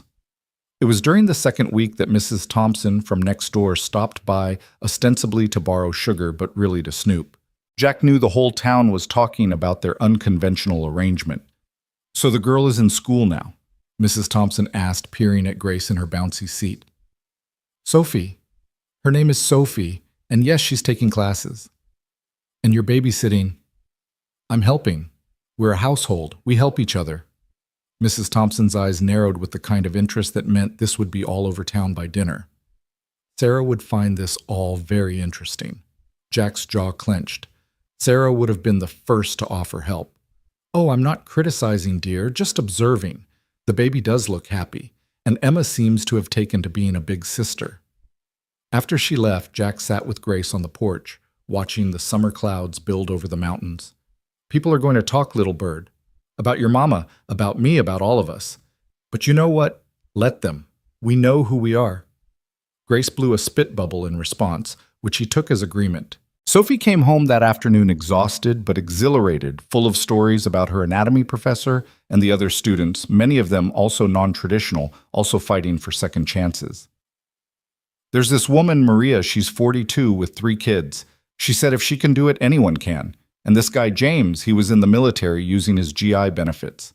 Everyone has a story, Jack. Everyone's trying to rebuild something." She scooped Grace up, covering her with kisses while the baby squealed in delight. "Were you good for Jack?" "Of course you were. You're always good." "She tried to eat a clock gear," Emma reported from the kitchen. "Dad caught her just in time. She didn't, Grace." Sophie looked at Jack in alarm. "She didn't actually eat it, just gummed it a little. It's been thoroughly sanitized." Sophie shook her head, but she was smiling. "You're going to give me gray hair, little bird." The nickname in Sophie's mouth made something warm bloom in Jack's chest. Their little bird, their shared vocabulary expanding every day. July brought the town's annual Founders' Day festival, complete with parade craft booths and fireworks. Jack hadn't gone since Sarah died, but Emma begged, and Sophie's eyes lit up at the idea of Grace's first fireworks. She might sleep through them, Jack warned, but he was already planning their day. They went early to get good seats for the parade, spreading Sarah's old quilt on the grass in the park. Grace, dressed in a tiny sundress Patricia had sent, sat in Sophie's lap, wide-eyed at all the activity. Emma wore her hair in the French braid Sophie had taught her, looking older and happier than Jack had seen her in years. "Turner?" "Jack Turner." Jack turned to find Tom Mitchell approaching with his wife Linda, both beaming. "Tom, Linda, you remember Sophie and Grace?" "Of course. How are the classes going, dear?" Linda asked Sophie. "Wonderful, exhausting, but wonderful." "And this little angel?" Linda reached for Grace, who went willingly, always social. "She's getting so big." They chatted easily, other families stopping to say hello to coo over Grace to ask Sophie about school. Jack noticed the way Sophie gradually relaxed, realizing she was being accepted not as a scandal, but as a neighbor. The parade was typical small-town Vermont fire trucks, the high school marching band, local businesses with makeshift floats. Grace was entranced by the colors and sounds, only fussing when a fire truck's horn was too loud. Emma caught candy thrown from the floats, carefully selecting the best pieces to save for later. "This is perfect," Sophie said quietly to Jack as the parade wound down. "I never had this growing up. Everything was always so formal, so structured. This is chaotic. Real. This is real." As the sun set and the fireworks began, Grace fell asleep in Jack's arms, somehow sleeping through the booming display. Sophie and Emma oohed and awed at the colors painting the night sky. At one point, Sophie's hand found Jack's in the darkness, squeezing gently during the finale. "Thank you," she whispered, "for making us part of this." "You were already part of it," he whispered back. "You just needed to see it." The drive home was quiet, both girls dozing in the back seat, Grace secure in her car seat between them. Jack drove slowly, not wanting the evening to end, knowing something had shifted. They weren't playing at being a family anymore. They were one. August brought a heat wave that had everyone seeking shade and water. Jack set up a kiddie pool in the backyard where Grace could splash while Sophie studied and Emma practiced her diving rolls that mostly resulted in belly flops. It was during one of these lazy afternoons that Sophie got the call that changed everything. She was reviewing notes for an upcoming exam. Grace napping in her portable crib under the big oak tree when her phone rang. Jack watched her face go white as she listened. Yes, I understand. Okay, thank you for calling." She hung up, stared at the phone like it might bite her. "Sophie, what is it?" "That was Melissa. Dad had a heart attack. He's in surgery." Jack moved to her immediately. "How bad?" "Bad, really bad. They don't know if—" She stopped, tears starting to fall. "I should hate him. He threw me out, but he's still my father. You should go." "What?" "To the hospital. You should go." "Jack, he doesn't want me there." "But you need to be there. For you, not for him." Sophie looked at Grace sleeping peacefully. "I can't take her there, into that." "I'll keep her. Emma can help." "Go, Sophie." She stood uncertainly. "Are you sure?" "Go, take my truck. It's more reliable than your car for the distance." Sophie kissed Grace's sleeping head, hugged Emma, then surprised Jack by throwing her arms around him. "I don't know what I'd do without you," she whispered against his chest. "You won't have to find out. Now go." She drove away in his truck and Jack settled in for what he knew would be a long wait. Grace woke an hour later, fussing for her mother. Jack walked her around the house, showing her the clocks, telling her stories about each one. Emma helped by singing every Disney song she knew, which was considerable. "Is Sophie's dad going to die?" Emma asked that evening as they ate dinner, Grace in her high chair throwing more peas than she ate. "I don't know, sweetheart. If he dies, will Sophie be sad?" "Probably. Relationships are complicated. You can be angry with someone and still love them." Emma considered this. "Like how I was mad at Mom for dying but still loved her." Jack's heart clenched. "Yeah, Em. Exactly like that." Sophie called around 10 that night. "He made it through surgery. Triple bypass. He's in the ICU." "That's good. How are you?" "I don't know. Mom fell apart when she saw me. Melissa and Tony are here. We're all just waiting." "Did you see him?"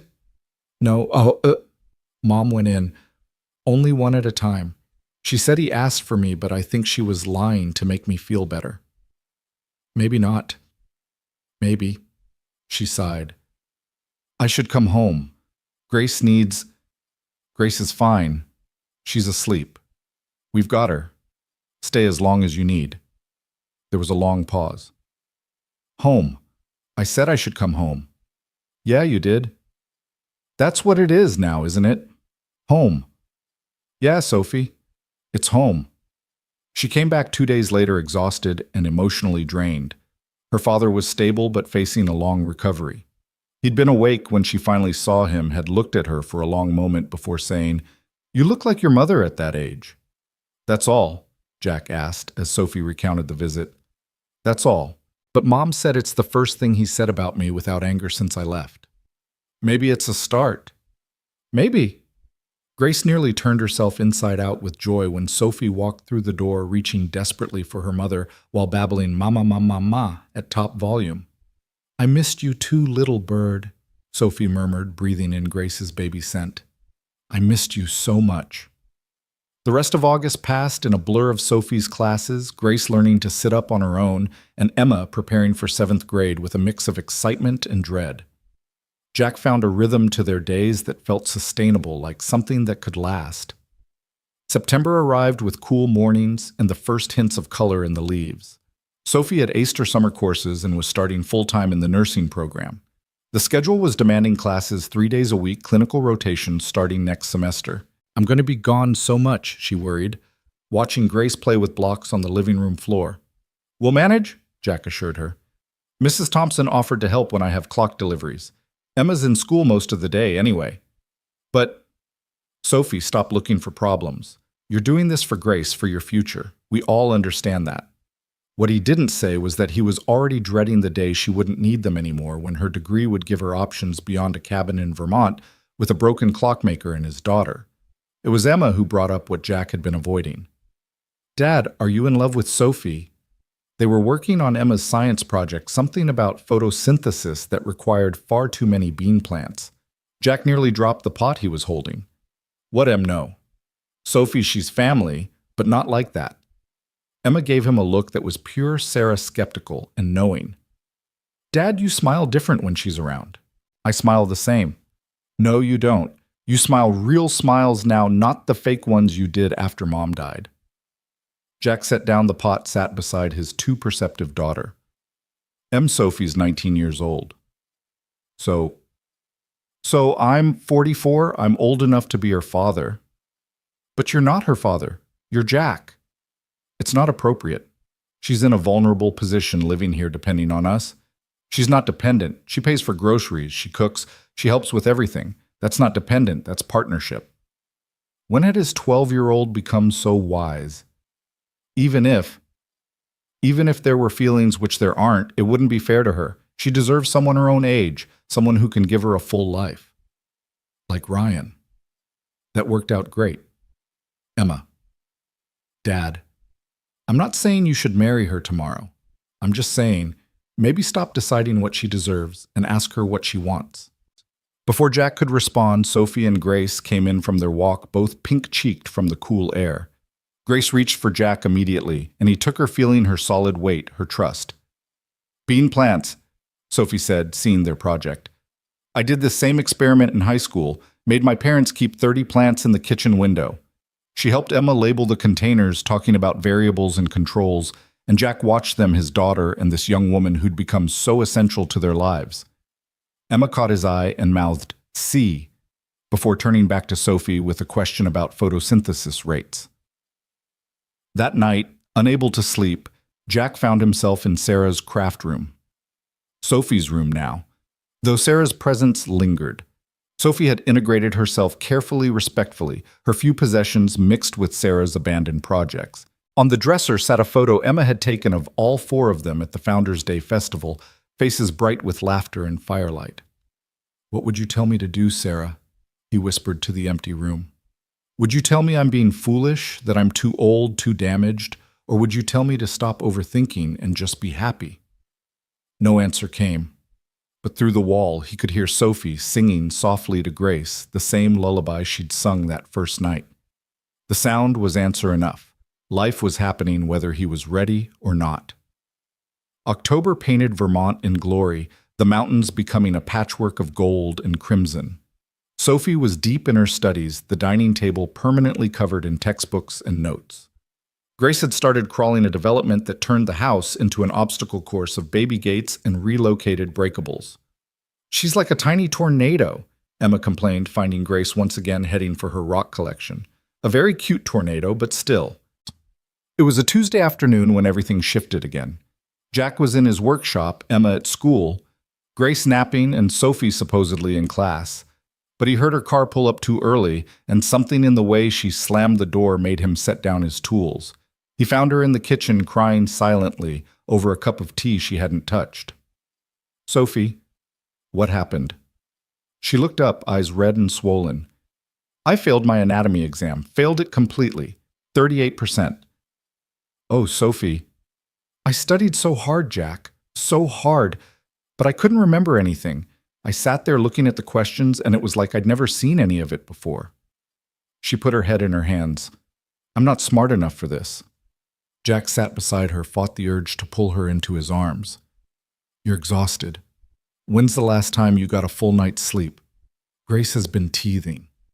I know, but Sophie, you can't do everything. Study all night, care for Grace, help with the house. Something has to give. But I have to do it all. That's what being a mother means. No, that's what being alone means. You're not alone. She looked at him, then really looked, and something in her expression made Jack's heart race. I'm not alone, she repeated softly. No, you have us. You have me.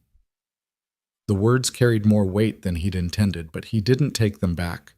Sophie reached out, took his hand. I know. God, Jack, I know. You've been... She stopped searching for words. You've been everything. Father figure, friend, co-parent to Grace. Everything. The word father figure stung more than it should have. Is that how she saw him? You can retake the exam, he said, changing the subject. Talk to your professor, explain about being a single mother. They'll understand. Maybe. She squeezed his hand before letting go. I just feel so stupid.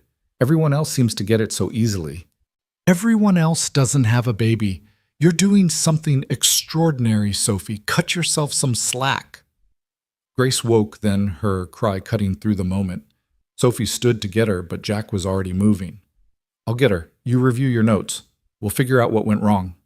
He brought Grace down, the baby immediately reaching for her mother. But instead of taking her, Sophie said, sit with us while I study both of you. So Jack sat with Grace on his lap, while Sophie spread out her anatomy textbook. He found himself genuinely interested as she explained what she was learning, and Grace seemed content to bang blocks together while they talked. When Emma came home from school, she joined them, asking questions that helped Sophie clarify concepts she'd been struggling with. You're not stupid, Emma declared after Sophie correctly identified all the bones in the skeletal system. You just need better study methods. Mom used to make up songs to remember things. Maybe that would help. They spent the evening creating ridiculous songs about anatomy, Emma and Jack coming up with increasingly absurd rhymes, while Sophie laughed until she cried for a different reason. Grace contributed by clapping offbeat and shrieking with joy. The femur is your thigh bone, the longest one you own, Emma sang to the tune of Twinkle, Twinkle, Little Star. The patella is your kneecap. It helps your joint to snap, Jack added, making Emma giggle. You're all insane, Sophie said, but she was smiling, and when she took her makeup exam the following week, she got an 82. Halloween came with its first real cold snap frost, silvering the grass in the mornings. Emma insisted on a group costume. They went as a clock. Jack Mother Time, Sophie, Baby New Year Grace, and a cuckoo bird. Emma. It was ridiculous and perfect, and when they won the contest at the community center, Emma's joy was infectious. We're the best family, she shouted, trophy held high. Sophie caught Jack's eye over Emma's head, and he saw his own thought reflected there. When had they become a family in Emma's mind? When had the pretense fallen away? November brought the first snow and Sophie's first clinical rotation at the local hospital. She was terrified the night before, trying on her scrubs multiple times, practicing taking blood pressure on Jack until his arm was sore. You're going to be wonderful, he told her, catching her hands to still them. You have the most important quality for a nurse, which is, you give a damn about everyone. That matters more than perfect technique. She stared at him for a long moment, and Jack thought she might say something important, something that would change everything. But Grace started crying upstairs, and the moment passed. Her clinical instructor turned out to be Mrs. Chen from the church, the one who'd helped Sophie when she first arrived. Small world, Mrs. Chen said, smiling. I had a feeling I'd see you in this program. You did. Oh yes, you have the look. The ones who've been broken and put themselves back together, they make the best nurses. Sophie thrived in the clinical setting, coming home with stories of patients and procedures, eyes bright with purpose. Jack loved watching her find herself, even as he worried about what would happen when she no longer needed the safety of their home. It was the week before Thanksgiving when Patricia called Sophie in tears. Your father's had a setback, another heart attack. Smaller, but Sophie, he's asking for you. This time, Sophie didn't hesitate. We'll all come. Also, my family, Jack, Emma, Grace, will all come. The drive to Woodstock was quiet. Grace fussing in her car seat. Emma reading in the back, Sophie rigid with tension beside Jack. It'll be okay, Jack said quietly. You don't know my father. No, but I know you. You're strong enough for this. William Reed looked small in the hospital bed, diminished in a way that had nothing to do with his illness and everything to do with choices and regret. His eyes found Sophie immediately, then moved to the baby in her arms. Is that her? This is Grace, your granddaughter. William's eyes filled with tears, shocking everyone. She looks like you did. Dad, I was wrong. The words came out strangled, forced through pride, thick as molasses. I was wrong, Sophia, about all of it. Sophie sank into the chair beside his bed, Grace on her lap. Dad, you don't have to. Yes, I do.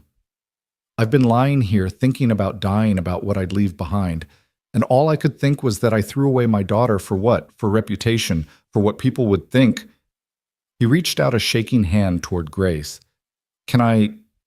Sophie hesitated, then placed Grace's tiny hand in her grandfather's. I'm sorry, William whispered. I'm so sorry. The rest of the visit was quiet, careful, everyone navigating the new territory of possible reconciliation. Patricia clung to Sophie and Grace like they might disappear. Melissa and Tony were there too, and suddenly the small hospital room was full of family reconnecting. Emma, meanwhile, had found the pediatric ward and was reading to sick children because of course she was. Jack found her there an hour later, surrounded by kids doing voices for the Gruffalo. Your daughter's amazing, a nurse told him. She just walked in and asked if anyone needed a story.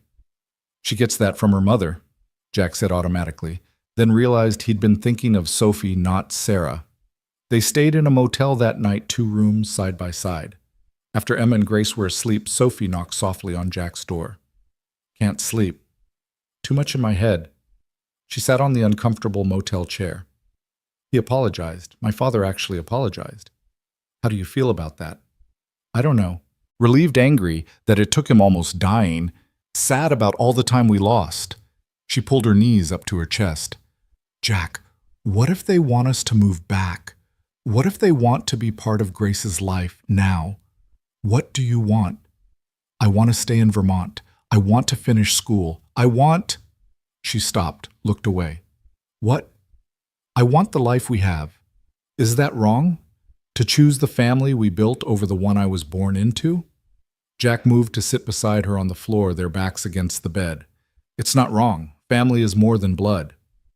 Sarah used to say that, didn't she? Emma mentioned it. All the time. She believed in chosen family and making room for people who needed it. He paused. She would have loved you, Sophie. Both of you. Sophie leaned her head against his shoulder. I wish I could have met her. You did in a way. Every time you use her recipe cards or sit in her rocking chair or love Emma the way you do, you're honoring her memory. They sat in comfortable silence, the sound of traffic outside, mixing with Grace's soft snoring from the porta-crib. Jack? Yeah. What are we? The question hung in the air, dangerous and necessary. What do you want us to be?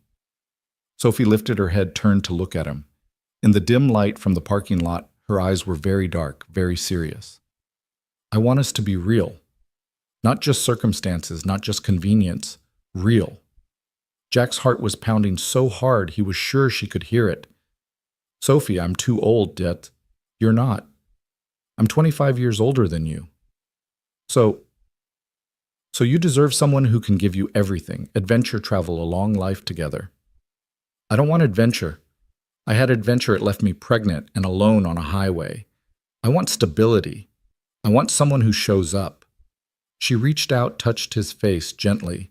I want someone who stops for strangers in snowstorms. Sophie, I'm not asking for declarations or promises. I'm just asking, Can we stop pretending this is temporary? Can we just be what we are? Which is a family, a real family, however that looks, whatever that means. Jack caught her hand, held it against his cheek for a moment before lowering it, keeping it clasped in his. Okay. Okay. Okay, we're a family. We'll figure out the rest as we go. Sophie smiled, the kind of smile that transformed her whole face. Okay. They drove back to Vermont the next day, William's stable and improving bridges tentatively rebuilt. The mountains welcomed them home with fresh snow and brilliant sunshine, the kind of day that made everything seem possible. That evening, as they decorated for Thanksgiving, Emma looked at the four of them reflected in the window against the early dark and said, "This is going to be the best Thanksgiving ever." "Why's that?" Jack asked, lifting her so she could place the turkey decoration on top of the bookshelf. "Because everyone's here. Everyone who matters." Sophie caught Jack's eye and smiled that same transformative smile from the motel room. And Jack realized Emma was right. Everyone who mattered was here in this cabin that had seen so much loss and was now witnessing so much life. Grace babbled from her high chair, waving a wooden spoon like a conductor's baton. Sophie laughed and gave her a pot to bang. Emma started singing one of their anatomy songs badly off-key. Jack stood in the middle of his kitchen, surrounded by noise and chaos and love, and thought about time, how it wasn't a line, but a circle, always bringing you back to what mattered if you were brave enough to stop and notice. "Jack," Sophie said, bringing him back to the present. "You okay?" "Yeah," he said, looking at his family, however unconventional, however unexpected. "I'm perfect." Thanksgiving morning dawned crisp and bright, the kind of day that made the snow sparkle like scattered diamonds. Sophie was up before anyone else, as had become her habit, but this time Jack found her in the kitchen, surrounded by Sarah's recipe cards, looking overwhelmed. "The turkey's too big, or the oven's too small, or I'm too incompetent to figure out basic geometry," she said without looking up. "You're attempting Sarah's famous herb-crusted turkey?" Emma asked. "She said it was tradition, and I thought I wanted to try." Sophie's voice cracked slightly. "But I don't want to ruin her memory by destroying her recipe." Jack moved beside her, looked at the recipe card with Sarah's precise handwriting. She always complained about that turkey. Every year she'd swear she was going to make something simpler, and every year she'd make it anyway because Emma loved it. "I don't want to disappoint Emma." "You couldn't disappoint Emma if you tried." Jack picked up the card, studied it. "But this is a two-person job. Sarah always made me help, usually while complaining about my knife skills." They worked together in the pre-dawn quiet, Sophie following Sarah's instructions while Jack shared memories of past Thanksgivings. Grace woke around 6 and Jack brought her down in her sleep sack, settling her in her high chair with some crackers while they cooked. "Sarah used to say the secret was in the compound butter," Jack said, watching Sophie work herbs into soft butter with focused determination. "But really the secret was that she made everything with love." Sophie's hands stilled.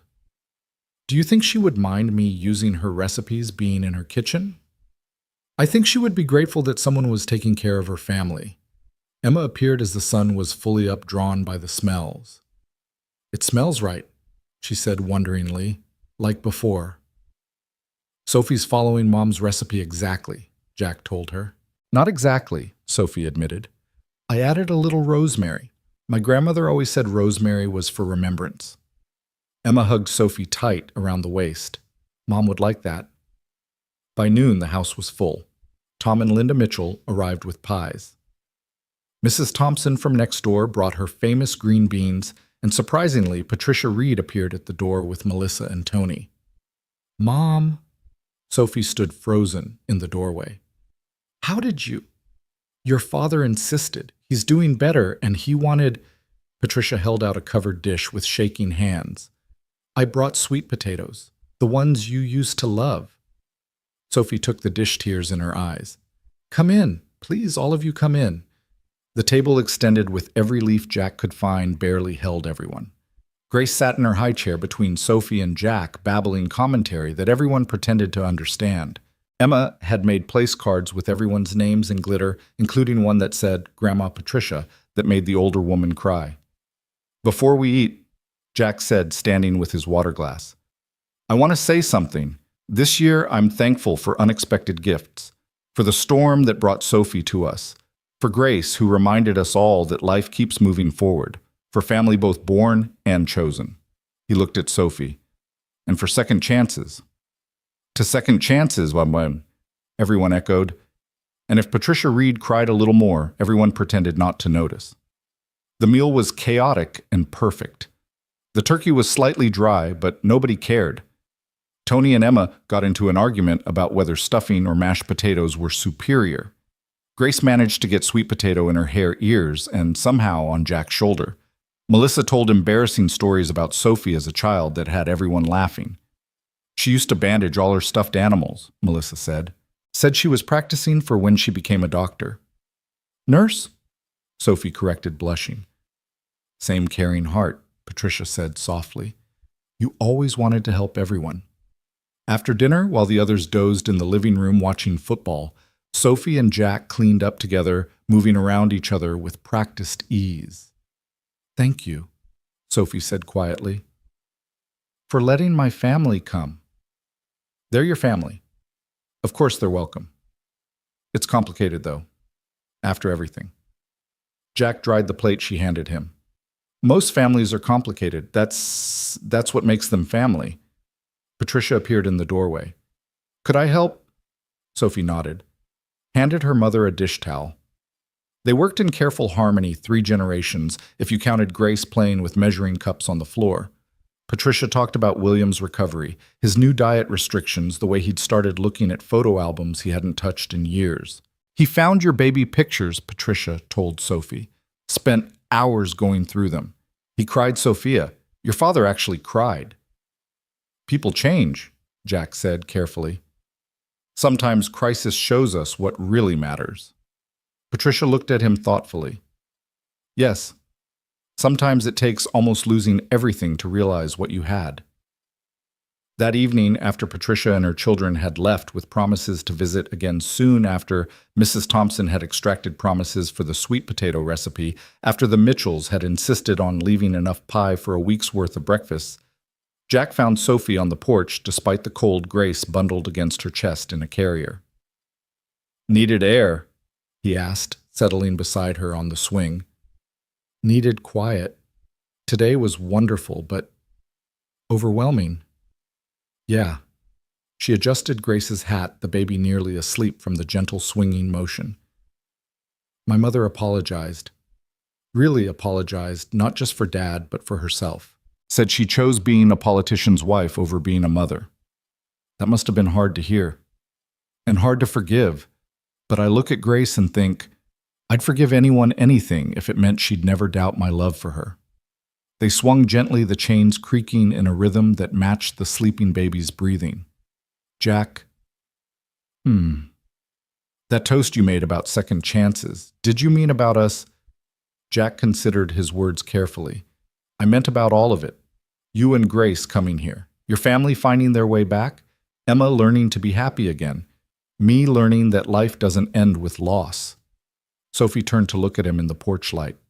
And us specifically. What do you want me to say, Sophie? The truth. The truth is that I'm terrified.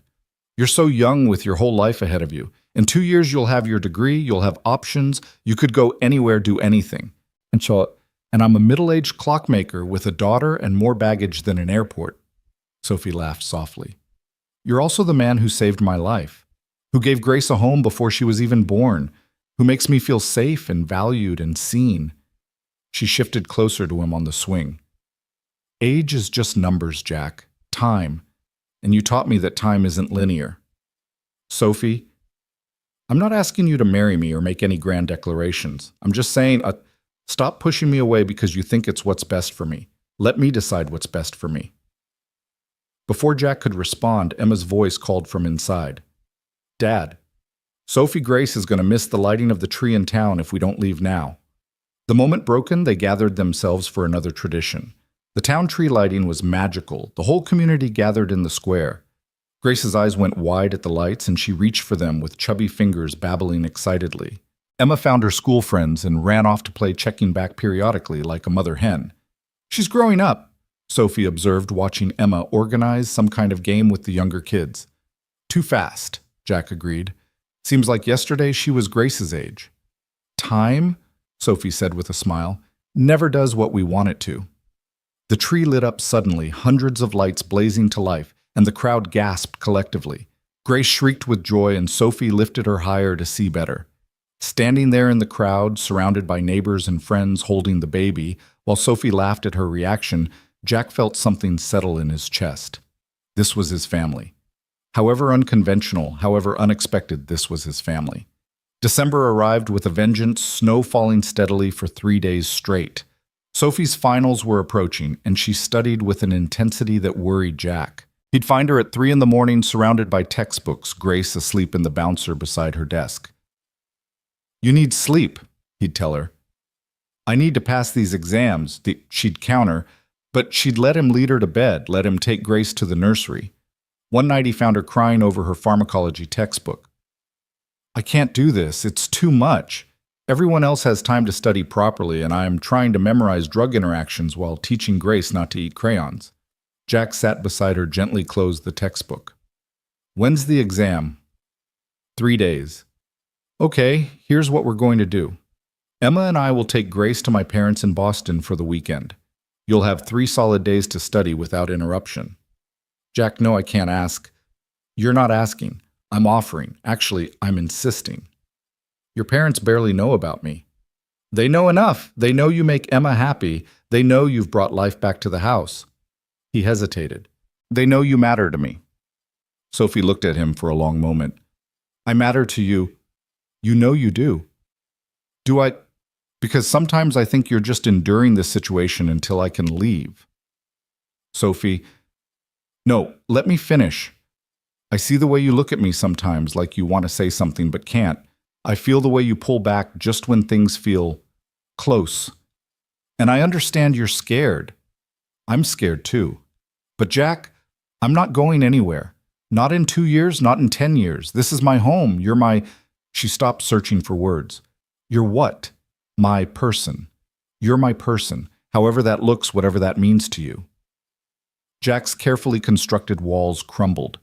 He pulled her into his arms, held her while she cried from exhaustion and frustration and something deeper. "You're my person too," he whispered into her hair. "That's what terrifies me." They took Grace to Boston that weekend. Jack's parents, who hadn't seen him truly smile in 2 years, were so thrilled by the baby and by their son's obvious happiness that they didn't ask the complicated questions. Emma entertained them with stories of baby Grace's adventures, and Grace charmed them by taking her first independent steps in their living room. "She walked," Emma screamed. "Dad, did you see? She walked." Jack had filmed it on his phone to show Sophie later. 3 wobbling steps from the coffee table to his father's outstretched arms, accompanied by delighted laughter from everyone. "She's a natural athlete," Jack's father declared, helping Grace stand again.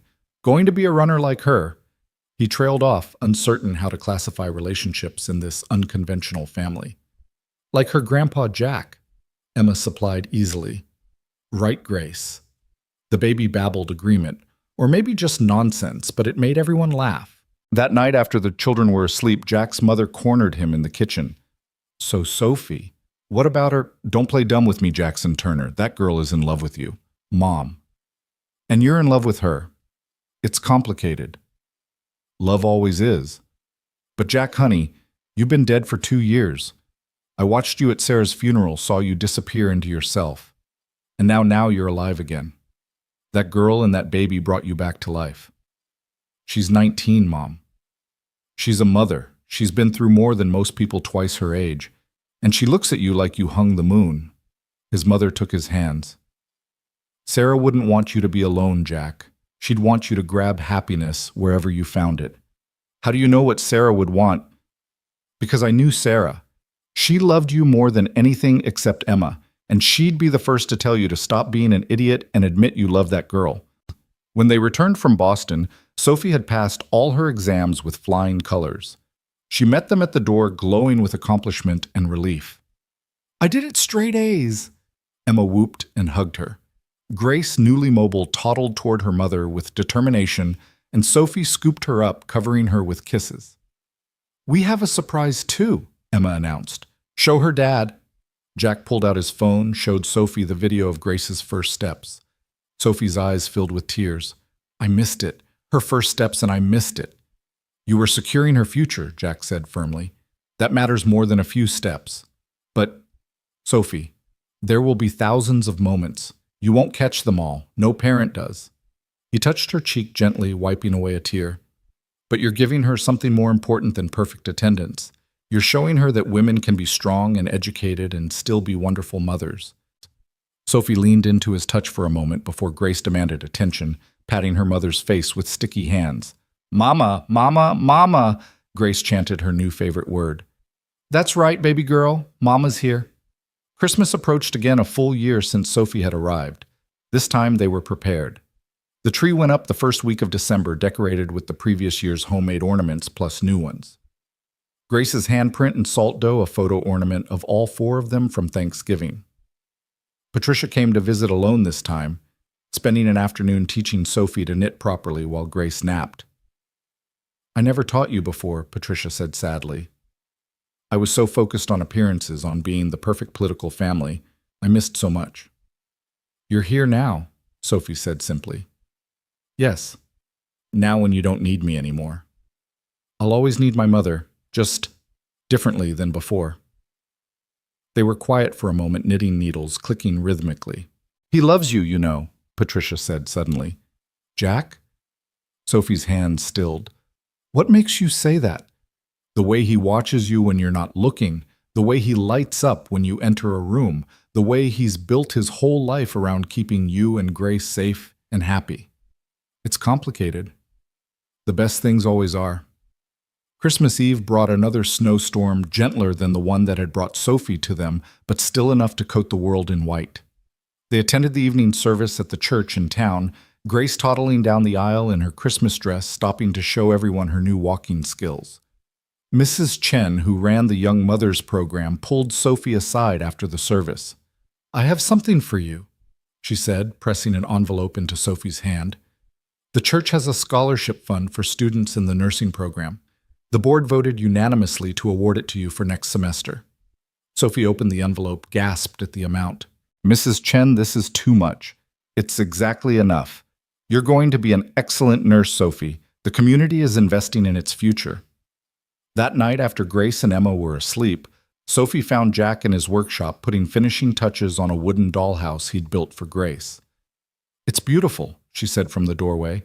"She won't be able to play with it properly for another year at least, but I wanted," he shrugged, "I wanted her to have something that would last."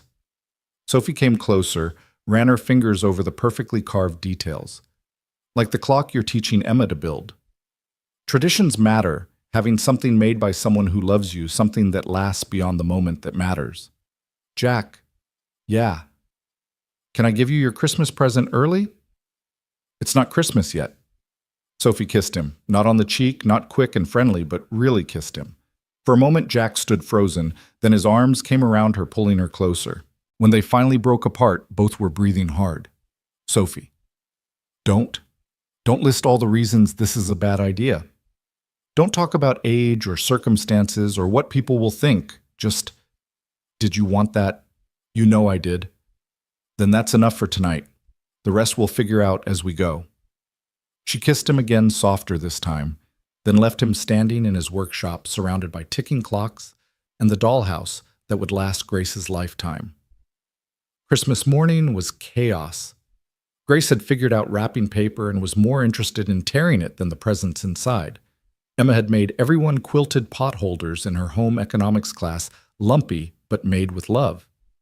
Sophie gave Jack a leather-bound journal for writing down all your clock stories for Emma and Grace. Jack gave Sophie a stethoscope with her initials engraved on it. "For when you're a nurse," he said. "When not if," Sophie noted with a smile. "Never if, always when." William Reed called during dinner, his voice stronger than it had been in months. "Sophia, I wanted to wish you Merry Christmas, you and your family." It was the first time he'd acknowledged Jack and Emma as Sophie's family. "Merry Christmas, Dad. Your mother showed me pictures of Grace walking. She's beautiful. She looks like you, actually. Same determined chin. William laughed, a sound Sophie hadn't heard in over a year. Poor child. Dad, would you like to visit maybe for New Year's? There was a long pause. I would like that very much. After the call, Sophie found Jack washing dishes, Emma teaching Grace to play with her new blocks. My father's coming for New Year's, she said quietly. How do you feel about that? Scared. Hopeful. Like maybe broken things can be fixed if you're patient enough. Jack dried his hands, turned to face her. Like clocks. Like families. He pulled her into his arms, and this time she didn't hesitate to wrap her arms around him to rest her head against his chest, where his heart beat steady and sure. We're really doing this, Mike? She asked against his flannel shirt. Doing what? Being together, being a family, being us, Jack finished. Yeah, Sophie.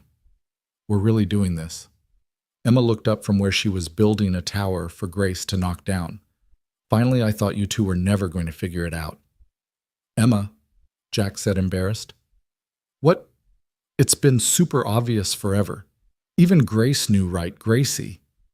Grace, responding to her name, stood up and toddled over to them, arms raised to be picked up. Jack lifted her, and she immediately reached for Sophie, who took her, creating a circle with Jack's arms around them both. My girls, Jack said softly, including Emma with his eyes. Our family, Sophie corrected. The snow continued to fall outside, blanketing the world in fresh white. Inside the fire crackled, the tree lights twinkled, and four people who'd found each other through storm and chance and choice settled in for the evening, complete in a way none of them had expected, but all of them had needed. Sophie opened her notebook that night, writing another letter to Grace. Dear Grace, today marks 1 year since I found my way to this place, to these people, to the life we were meant to have. Your grandpa Jack, and yes, that's what he is, regardless of blood, gave me a stethoscope today. It's a tool for listening to heartbeats, for hearing what's happening inside. But I don't need it to know that 4 hearts beat as one in this house. We are a family little bird, unconventional, unexpected, but unbreakably together. This is our home. These are our people. This is our happily ever after, not ending, but just beginning. All my love. Mom. As the clock in the living room chimed midnight, marking the end of Christmas Day, Jack stood in the doorway of the living room watching his family. Emma had fallen asleep on the couch, Grace was dozing in Sophie's arms, and Sophie herself was humming that same lullaby from their first night. Come to bed, Sophie said softly. Not a question, but an invitation, a crossing of the last threshold. And Jack, who had stopped for a stranger in a storm exactly 1 year ago, who had opened his door and his heart to possibility, who had learned that time could circle back and give you another chance at happiness, followed her up the stairs toward their future, toward their life, toward home.